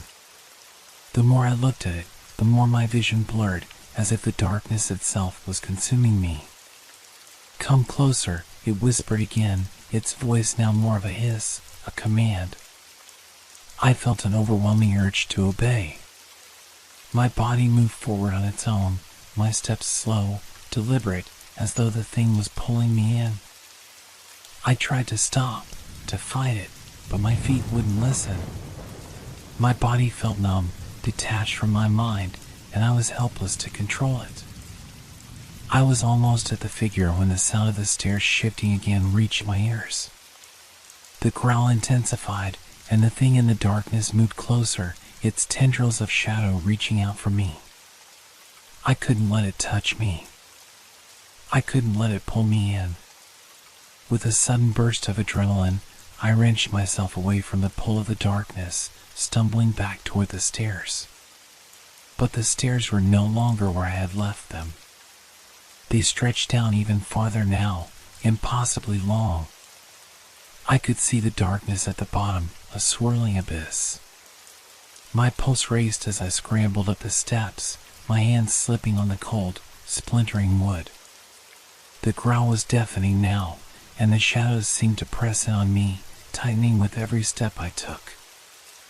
I didn't dare look back.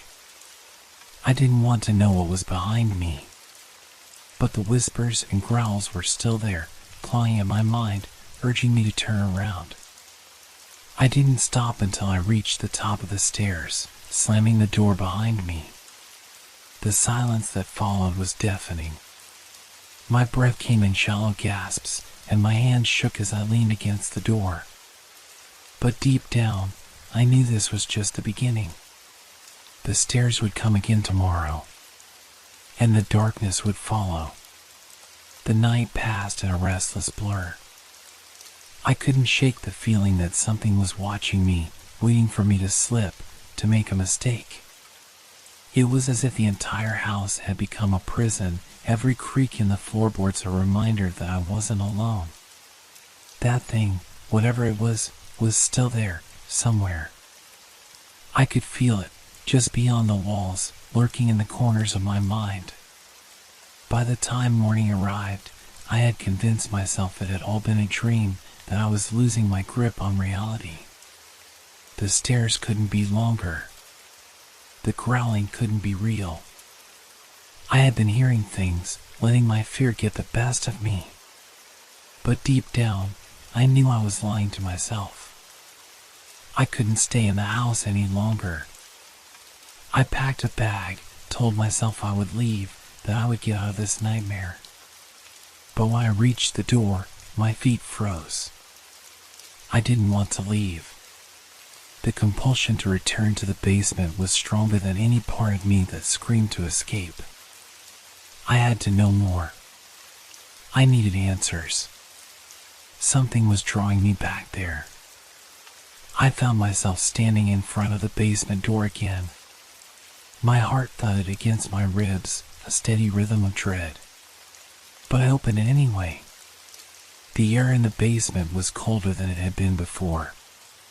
The silence pressed against me, thick and suffocating.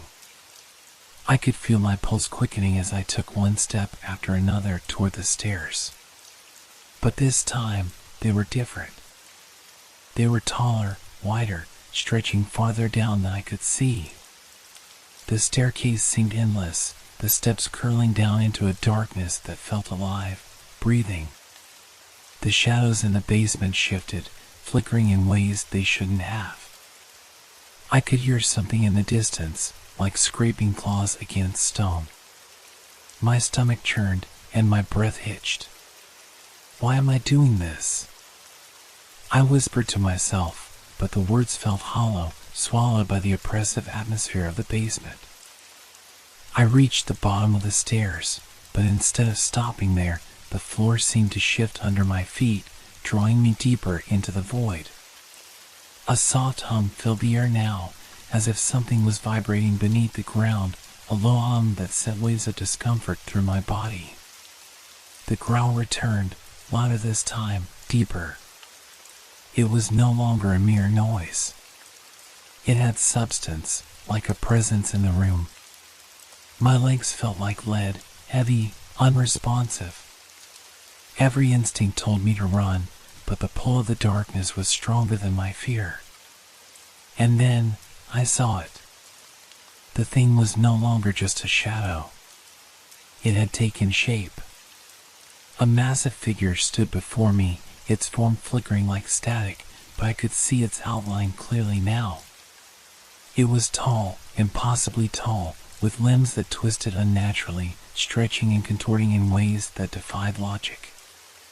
Its face was nothing but darkness, a void that seemed to swallow all light. It had no eyes, no mouth, just a vast, empty space that seemed to devour the very air around it. It spoke, but its voice was a guttural hiss, a sound that scraped against my mind like nails on a chalkboard. "You cannot escape." The words froze me in place. My heart hammered in my chest, every beat louder than the last. I tried to move, but my body was no longer my own. My legs shook violently, and my chest tightened as if the very air was suffocating me. I was trapped. The growling grew louder, and the floor beneath me trembled. The creature stepped closer, its form warping with each movement. Its shadows seemed to reach out toward me, growing longer, stretching as though it was trying to pull me into its depths. "Come closer," it whispered, its voice now a chorus of voices echoing in my ears. I tried to scream, to push away, but nothing came out. I was paralyzed, staring into the abyss of its face, feeling myself drawn into it. I didn't want to die. I didn't want to be consumed by that darkness. But my feet betrayed me. They moved forward, dragging me closer to the thing, as if the shadows themselves were pulling me in. "Please, no," I whispered, but it was too late. The creature's shadow engulfed me, swallowing me whole. The world around me dissolved into a spiral of blackness and noise, until I couldn't tell where I ended and the darkness began. And then, as quickly as it had started, everything went quiet. I was standing at the top of the stairs, staring into the basement, the door closed behind me. My breath came in ragged gasps, my heart still racing, but there was no growl, no figure waiting for me in the dark. For a moment, I thought I had imagined it all. But the floor was cold beneath my feet, and the echo of those whispers lingered in my ears. The stairs were still there, stretching down into the depths of darkness, waiting. I was no longer sure if I could leave. I wasn't even sure if I wanted to. I don't know how long I stood there, frozen at the top of the stairs, staring into the black void of the basement. My body felt detached, as though it was no longer mine. The weight of what I had seen, or what I thought I had seen, hung heavy in the air, like an oppressive fog that I couldn't shake. My breath came in short, shallow gasps, as though my lungs were refusing to take in the air that tasted too thick, too full of dread. But still, I couldn't leave. I don't know what compelled me, what drove me forward, but before I knew it, I was descending. The stairs creaked beneath my feet with each step, as if the house itself was protesting my choice. I wanted to stop, to turn back, but my legs moved of their own accord, one step after another, until I found myself standing at the bottom again. The basement was exactly as I had left it, silent, cold, the faint hum still present in the air. But there was something different now. A new presence. It wasn't the creature. It wasn't the shadows. It was something more intimate. A whisper, soft and urgent, curling around my mind like a serpent. It wasn't coming from the shadows, it was coming from within me. "You shouldn't be here." The voice echoed in my mind, but I couldn't tell if it was my own or something else. Something older, darker, reaching out from the depths of the house. I looked around the basement, but there was nothing to see, nothing to touch.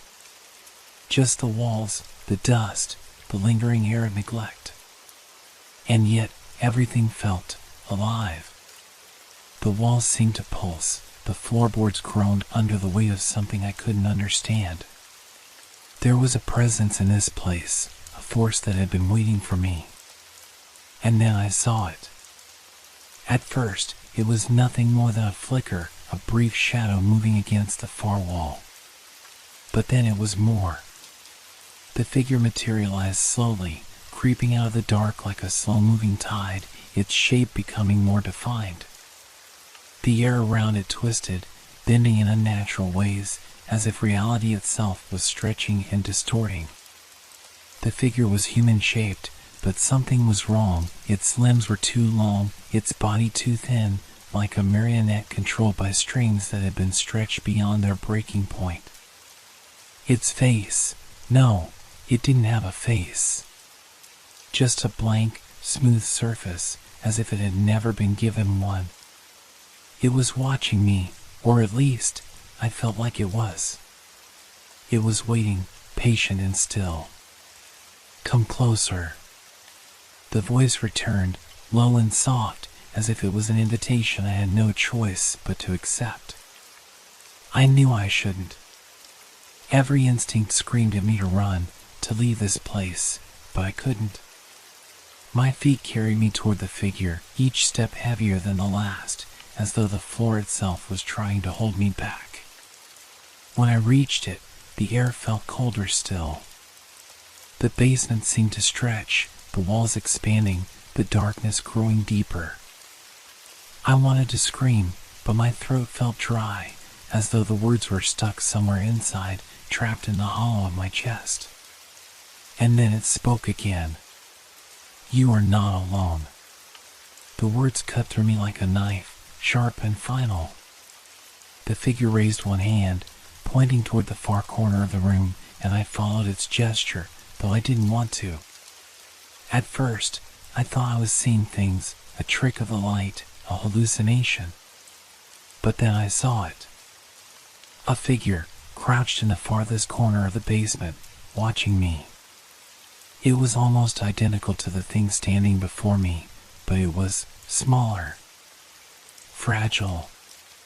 Its skin was pale, almost translucent, and its eyes glowed faintly in the dark, reflecting the little light that dared to reach it. You were never meant to leave." The words came from nowhere, filling the space around me, and I realized with a sinking dread that the creature I had been facing wasn't the only one in the room. There were others, hidden in the shadows, lying in wait. I turned around, but there were more now, creeping from the darkness, their movements jerky and unnatural, like broken mannequins. They were all watching me. Waiting. I stumbled back, my heart racing, my mind scrambling for a way out. But the stairs were no longer there. The path to the door, to escape, was gone. I was trapped. The creatures slowly advanced, their eyes fixed on me, their mouths, if they had any, gaping open, revealing nothing but the same, consuming blackness. "You shouldn't have come." The voice was everywhere now, surrounding me, echoing in my skull. The creatures drew closer, their movements impossibly fast. I tried to scream, but nothing came out. And then, just as quickly as it had all started, the darkness closed in. The last thing I saw was their eyes, endless, empty, before everything went black. I woke up. But I wasn't in the basement anymore. I was back in my bed, the soft hum of the house lulling me back to consciousness. I sat up quickly, my chest heaving, my hands trembling. It was a dream. It had to be. But I could still feel the cold in my bones, the weight of the shadows pressing down on me. I stood up, moving toward the door, my heart pounding in my ears. I glanced at the clock, just before dawn. My reflection in the mirror caught my eye, and for a moment, I froze. There was something in the reflection. Behind me, in the shadows of my room, stood one of them, watching. And it wasn't a dream. It was still here.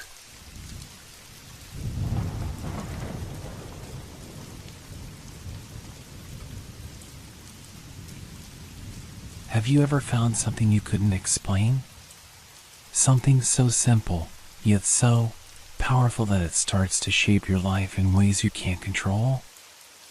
I found the key on a quiet, rainy afternoon. It was small, antique-looking, and oddly cold to the touch despite the warmth of the day. I'd been walking home from work, trying to avoid the usual crowds in the narrow alleys of the city when something caught my eye. It lay half buried in the dirt at the corner of an old, crumbling building, as if waiting for someone to find it. I don't know why I picked it up. Maybe it was the curiosity that comes from being alone too often, the need to uncover the mysteries that others don't see. I slipped the key into my pocket without thinking twice, the smooth metal pressing against my palm, almost as if it were urging me to keep it. When I got home, I examined the key under the dim light of my desk lamp. It wasn't just any key. There was something unusual about it. The shape was intricate, old-fashioned, and worn at the edges. But what caught my attention most were the strange markings etched into its surface, symbols that I couldn't decipher, yet they felt familiar in a way I couldn't explain. I tried the key in the door of my apartment, but I knew it wouldn't work. But to my surprise, it slid into the lock as if it had always belonged there. The door creaked open slowly, and I stepped inside, only to realize that the hallway was not the one I had left behind. It was different, darker, colder. The familiar sounds of my building were gone, replaced by an eerie silence that pressed in on me. I froze for a moment, unsure if I was dreaming or if something else was at play. But the key, it was still in my hand. I turned it once more, and the door shut behind me with a soft click. I stood in the hallway for what felt like hours, listening. A faint creaking sound echoed from somewhere far off. It wasn't the building settling. No, this was something else. Something alive. But there was no turning back. I felt drawn to the first door I saw. I reached for the knob, and once again, the key fit perfectly. It turned with a smoothness that sent a chill up my spine. Inside, the room was dimly lit, the air thick with dust. A single lamp flickered weakly in the corner. I stepped inside, my heart pounding. It wasn't just a room that was strange. It was the feeling, the sense that I had crossed into a life that wasn't mine. The wallpaper was peeling, the furniture covered in white sheets, and a mirror on the far wall reflected a version of me that looked wrong. I felt different, as though the air around me had changed, but my reflection remained unchanged. There was a note on the table. I hesitated, but curiosity urged me forward. I picked it up, the handwriting neat but hurried. It read, "Do not turn the key again.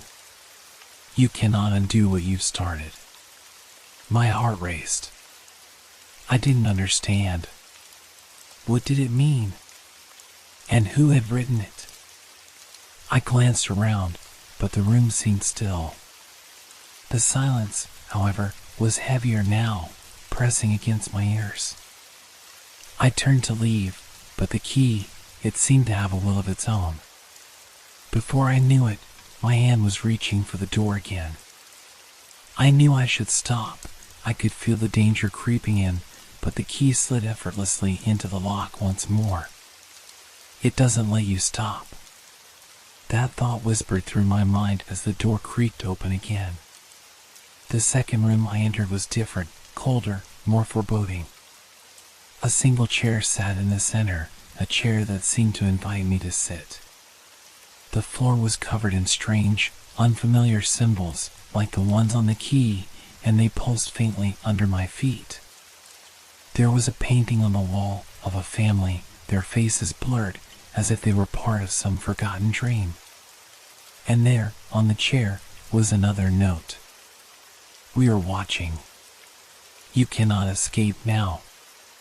My breath caught in my throat. I was not alone. Who are they? I didn't wait to find out.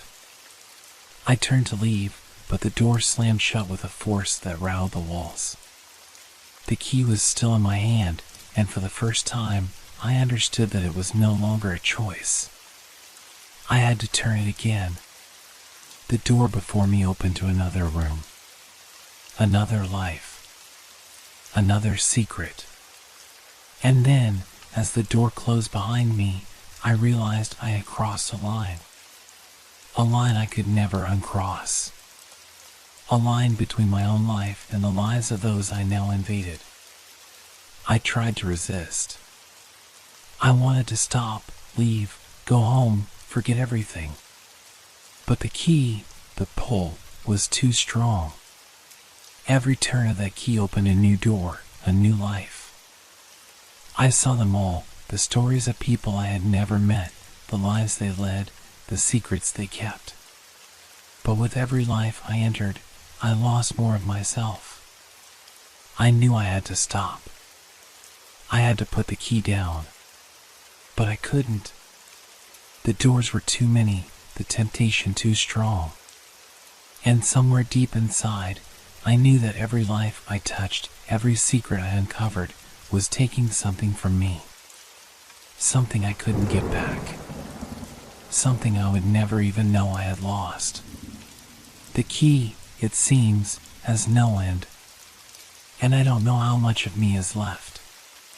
The key had become an obsession. At night, when I lay in bed, I could still feel it in my pocket. The weight of it pressing against my skin, almost as if it were pulling me towards something I couldn't name. I tried to sleep, tried to forget, but the key was always there, just out of reach, calling me. It didn't matter that I had already opened several rooms. The note in the second room had warned me, told me I couldn't escape, but I hadn't listened. I couldn't stop myself from returning. Each time I thought I was done, the key would find its way back into my hand, as if it were alive. My fingers would wrap around it involuntarily, and the next thing I knew, I'd be standing before another door. I tried to leave the key at home. I locked it away in a drawer, hiding it beneath the clutter of old papers and forgotten objects. But it always found its way back into my hands, as if it were magnetized to me. I couldn't shake the feeling that something was watching me, waiting for me to make the next move. And so, I continued. One evening, after an especially long day at work, I found myself standing outside the old building again. It was dark, the streets empty. The air felt heavy, thick with anticipation, as if something was about to happen. The building loomed before me, its cracked windows staring down like hollow eyes. I couldn't resist. I walked up the stairs, feeling the cold metal of the key in my pocket, and entered the building once more. The door creaked open, as if it had been waiting for me. And there, on the other side, was another hallway. This one was different, narrower, with walls that seemed to close in as I moved forward. The dim lighting flickered overhead, casting strange shadows that danced along the walls. I didn't have to search long. The door appeared before me, just as it had before, standing there, silent and waiting. I hesitated. My mind screamed at me to turn around, to walk away. But the key had control now. It slid into the lock with an unnatural ease. The door opened. The room was dark, the air stale. I stepped inside cautiously, the silence pressing in on me. I could hear the faint sound of something moving, a soft scraping noise that sent a chill down my spine. It was coming from the far corner of the room. I turned my head slowly, my heart racing. In the corner stood a figure, shrouded in shadow, its features obscured. It wasn't moving, but I could feel its presence, like an oppressive weight in the room. The air grew colder, the scraping sound intensifying. It was as if something was trying to break free. "Who are you?" I whispered, my voice trembling. There was no response, only the sound of breath, slow, deliberate, almost mocking.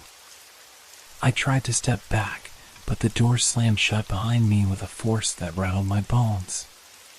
My hand shot out instinctively, reaching for the key, but it had slipped from my fingers.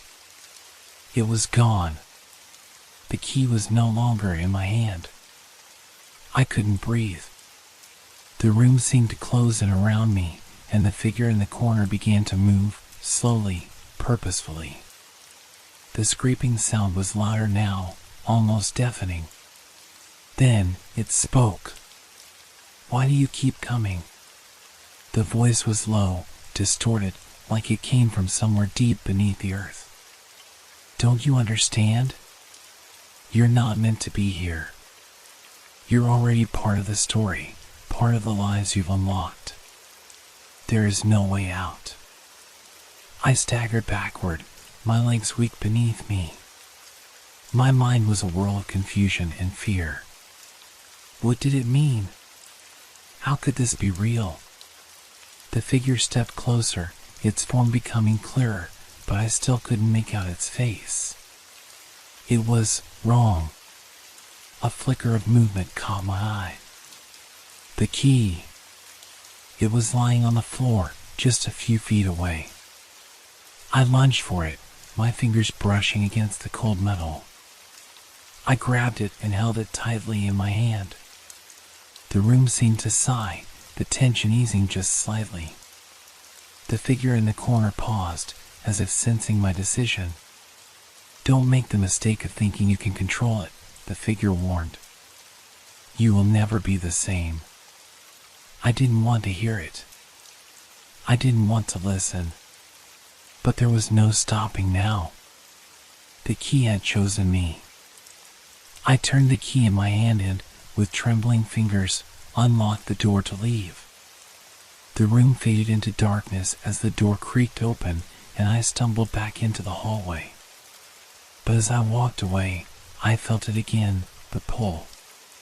The key was whispering to me, beckoning me to return. And I knew, deep down, that I would. There was no going back. I woke up the next morning feeling strange. The air was still, almost suffocating. I couldn't shake the feeling that the key had left a mark on me, something invisible yet heavy. It was as if I had crossed a threshold I could never return from, as if every step I took now was shadowed by what I had seen, what I had unlocked. But there was more to the key's pull.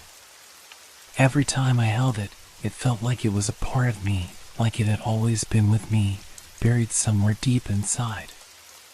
Each day I tried to ignore it, to pretend it was just a strange dream, a twisted curiosity that had no place in my life.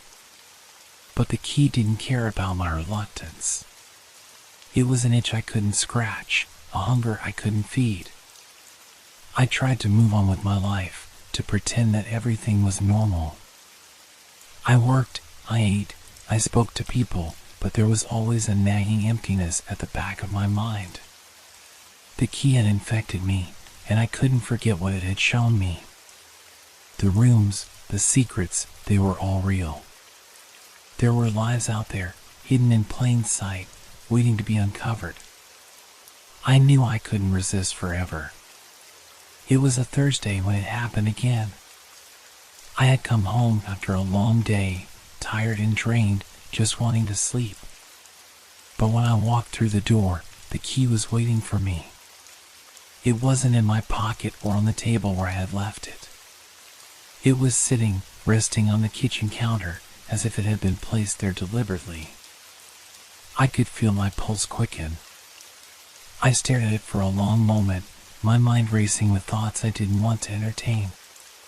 The key had returned, and with it, that insidious pull. Something was waiting, something was calling me. I didn't know what it was, but I couldn't ignore it anymore. I reached for the key, my fingers trembling slightly.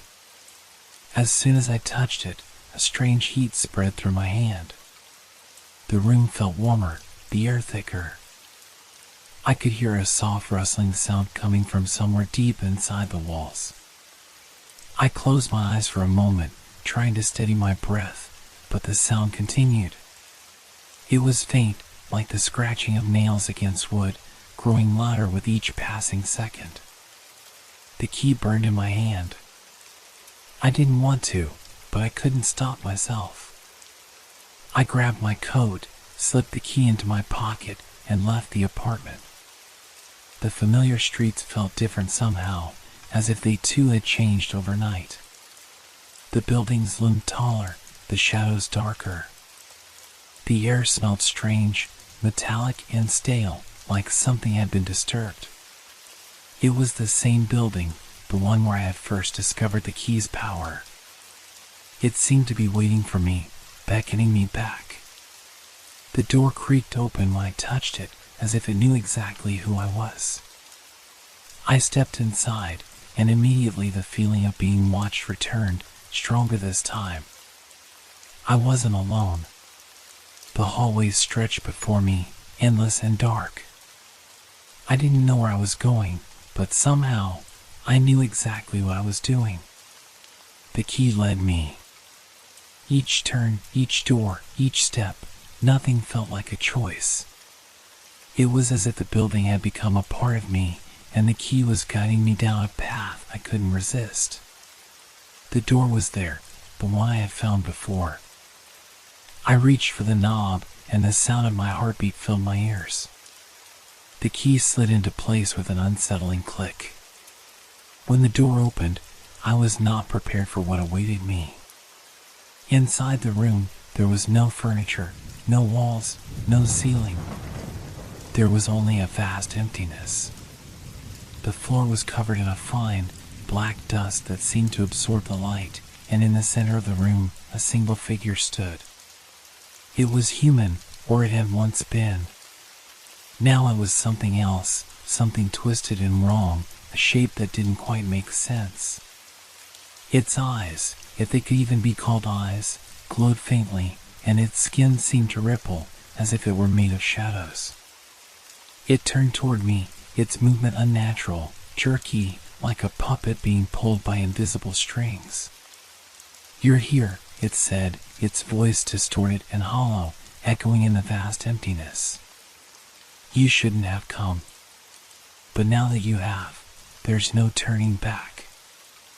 I wanted to scream, to run, but the key, my hand was still clutching it, still feeling its power, its pull. I couldn't move. I couldn't even breathe. The figure stepped closer, its presence overwhelming.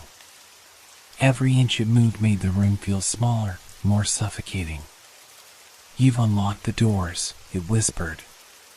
"But now you've unlocked yourself as well." I reached for the door, my hand trembling, but when I tried to turn the knob, the door didn't budge. It was locked from the other side. There was no escape. The key had taken me too far. I stood frozen, watching as the figure closed the distance between us, and I realized with a sickening clarity that I had never been in control. The key, the rooms, the lives I had unlocked, they had all been leading me here. And now it was too late. The figure's eyes locked onto mine, and I felt myself slipping away. The key had found its new owner, and I had become part of the story, just like the others. There was no way out. I don't remember what happened after that moment. The world seemed to blur, spinning too quickly for me to grasp. The figure, the room, it all became a haze, a distant memory fading in and out like a half-forgotten dream. When I woke up, I was lying on the cold floor of the empty room. The key was still in my hand, but everything else had changed. The walls, once dark and oppressive, now appeared normal. There were no shadows creeping in the corners, no distorted figures watching from the edges. The floor beneath me was solid, and the room itself seemed like any other room in the city. But I knew something had shifted. I sat up, wiping the dust from my clothes, but as my fingers brushed against my skin, I felt the same cold weight that had come with the key. Something inside me had changed, something irreparable. I wasn't the same person who had first picked up that key. The connection to it was deeper now, more intimate. It pulsed in my hand, like it had become a part of my body, like it was living and breathing with me. And then I heard it. The sound. Soft at first, like the rustling of paper. It grew louder, like footsteps echoing down a long hallway. A whisper, distant and barely audible, but unmistakable, "You've unlocked the truth." I turned toward the door, my heart racing. My legs felt shaky, but I forced myself to stand. The door was wide open, the world outside beckoning me, but I couldn't move. I couldn't leave. The key was pulling me back, urging me forward. "It's not over," the voice whispered again, louder this time, almost as if it were inside my head. "You can never leave once you've unlocked it. The doors will keep calling you, and the rooms will keep opening. You are part of it now." I wanted to scream, to run, but the weight of it all was too much. The key wasn't just a thing anymore. It was a force. A chain. And I had no power to break free. I had to find out what was behind the next door. I don't know how much time passed. Hours? Days? The days bled into one another, and I lost track of everything. The world outside the building seemed so far away, so irrelevant. My thoughts were consumed by the key, by the places it led me to, by the secrets it uncovered. Each door I opened revealed something worse than the last, something darker and more twisted. The lives behind those doors, they weren't real anymore. They were like mirrors, fractured and broken reflections of the truth. The faces I saw in those rooms were pale, eyes wide in terror, their mouths frozen in screams that never reached my ears. They were warnings. But I didn't heed them. I couldn't stop. Every time I tried to walk away, the key burned hotter in my pocket, pulling me toward the next lock. I wanted to scream, to destroy it, to end this cycle, but every time I thought about putting it down, a force stronger than my own took over. The key wasn't just guiding me, it was consuming me. The more I opened, the more I learned, the more I lost myself. One night, as I walked down the dimly lit hallway, a familiar sound echoed through the silence, a soft creaking, followed by a sharp click. The sound of a door opening. But it wasn't my hand on the knob this time. It was someone else. I turned quickly, panic rising in my chest, and saw the shadowy figure standing in the doorway. It was the same twisted form I had encountered before, the same distorted shape, its hollow eyes staring at me. "You've seen too much," it rasped, its voice low and menacing. "There is no way out, no escape from what you've unlocked." I took a step back, but the hallway behind me was now an endless stretch of doors. They weren't just ahead of me anymore, they surrounded me. Each door was different, but each one felt the same. They were all connected to me now, to the key. I stumbled, feeling the weight of it all crushing me. Every step forward felt like I was sinking deeper into something I couldn't understand. The walls pressed in, the doors closing in on me, but no matter how many times I tried to turn around, I could never find a way out. "You were chosen," the figure said, its voice a low, guttural whisper. "We all were. There are no choices left for you. The key owns you now. and it will never let you go. The air was thick with the scent of decay, the sounds of whispers, of movement in the dark. The figures behind the doors were growing closer, their eyes following me. And I knew, deep in my gut, that they were all a part of the same thing, a trap I could never escape. I raised the key, feeling its power surge through me one last time. There was no going back. The door I had opened, the ones I had seen, all of them had led me to this moment. And now, the only thing left was to find the next key. The figure was gone, but the darkness lingered. The room closed in around me, and I felt a cold hand press against my chest. Something inside me cracked. The key had taken everything from me. It had given me knowledge, but it had taken my freedom, my soul. I was just another ghost now, locked behind a door with no way out. And the key, it was always with me. The key, it was still in my hand, cold and relentless, pressing against my palm like it had become a part of me. I could feel it pulse, a steady beat that synchronized with the rhythm of my heart. Each time I took a step, it tugged me forward, guiding me down this unending hallway of doors. I had lost count of the number of doors I'd opened, but each one was the same. The same twisted faces. The same cold whispers. The same screams that never reached my ears. Each life, each story, was nothing more than a fragment of a greater truth. A truth I couldn't seem to escape. The key had bound me to it, and now it was my only companion in this ever-expanding labyrinth. But something was different now. The walls, once silent and still, seemed to be shifting.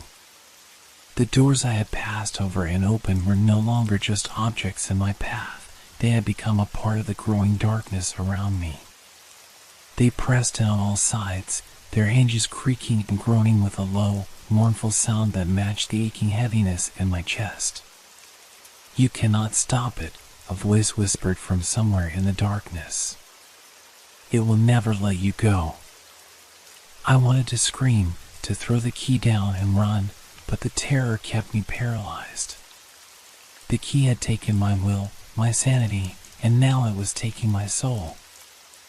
I was trapped in a loop, in a world of endless doors that led only to more doors.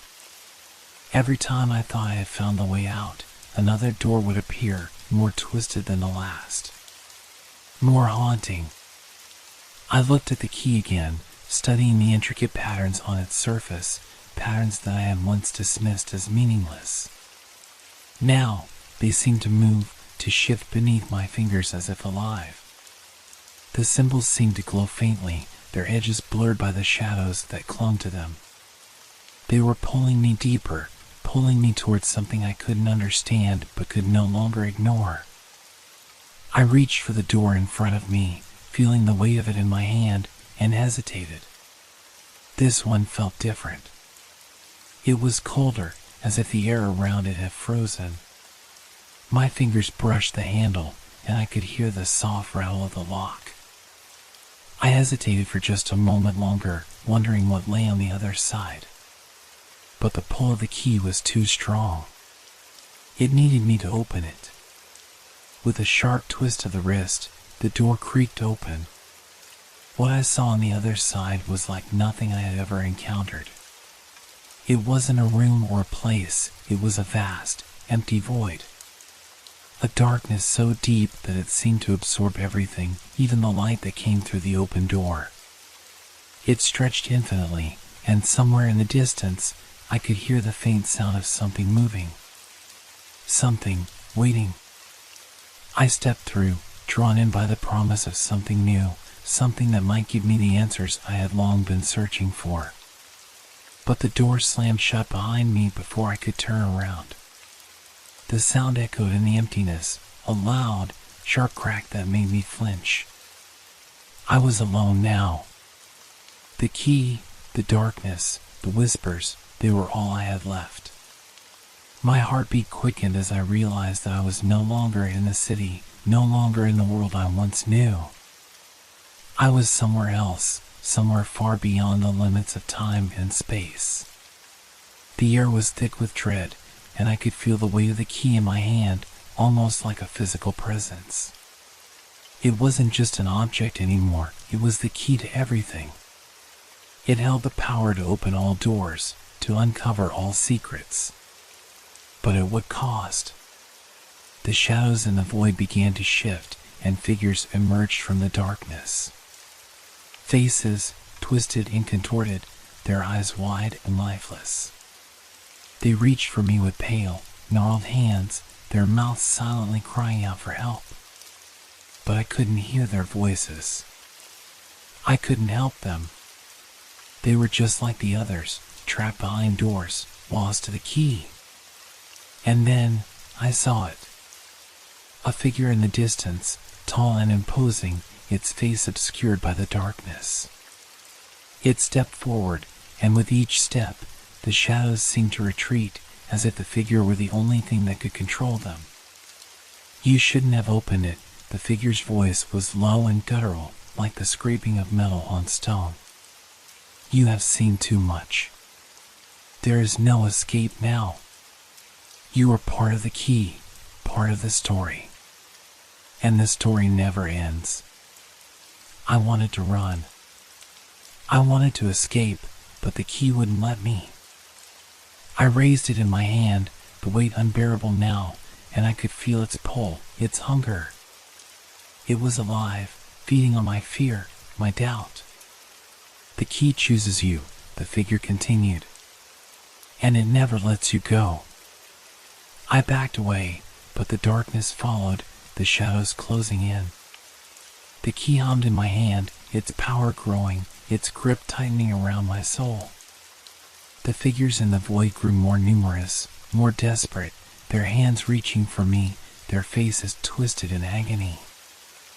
I could feel it now, the coldness in my chest, the void within me that had once been filled with hope.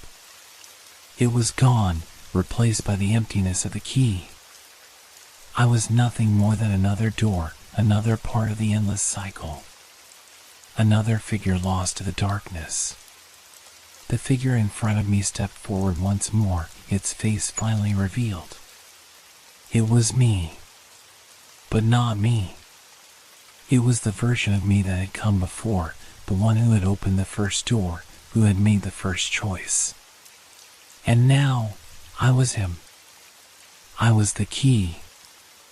I was lost. And in that moment, I understood. The key was never just an object. It was a part of the story, a story that would never end. A story I could never escape. And as the shadows closed in, I felt the key's final pull. There was no way out.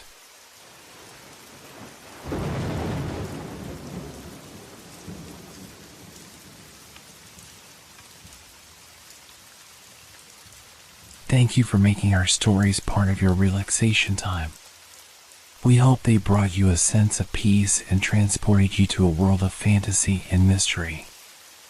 If you enjoyed the stories, feel free to leave us a review. Your feedback inspires us and helps us make the content even better.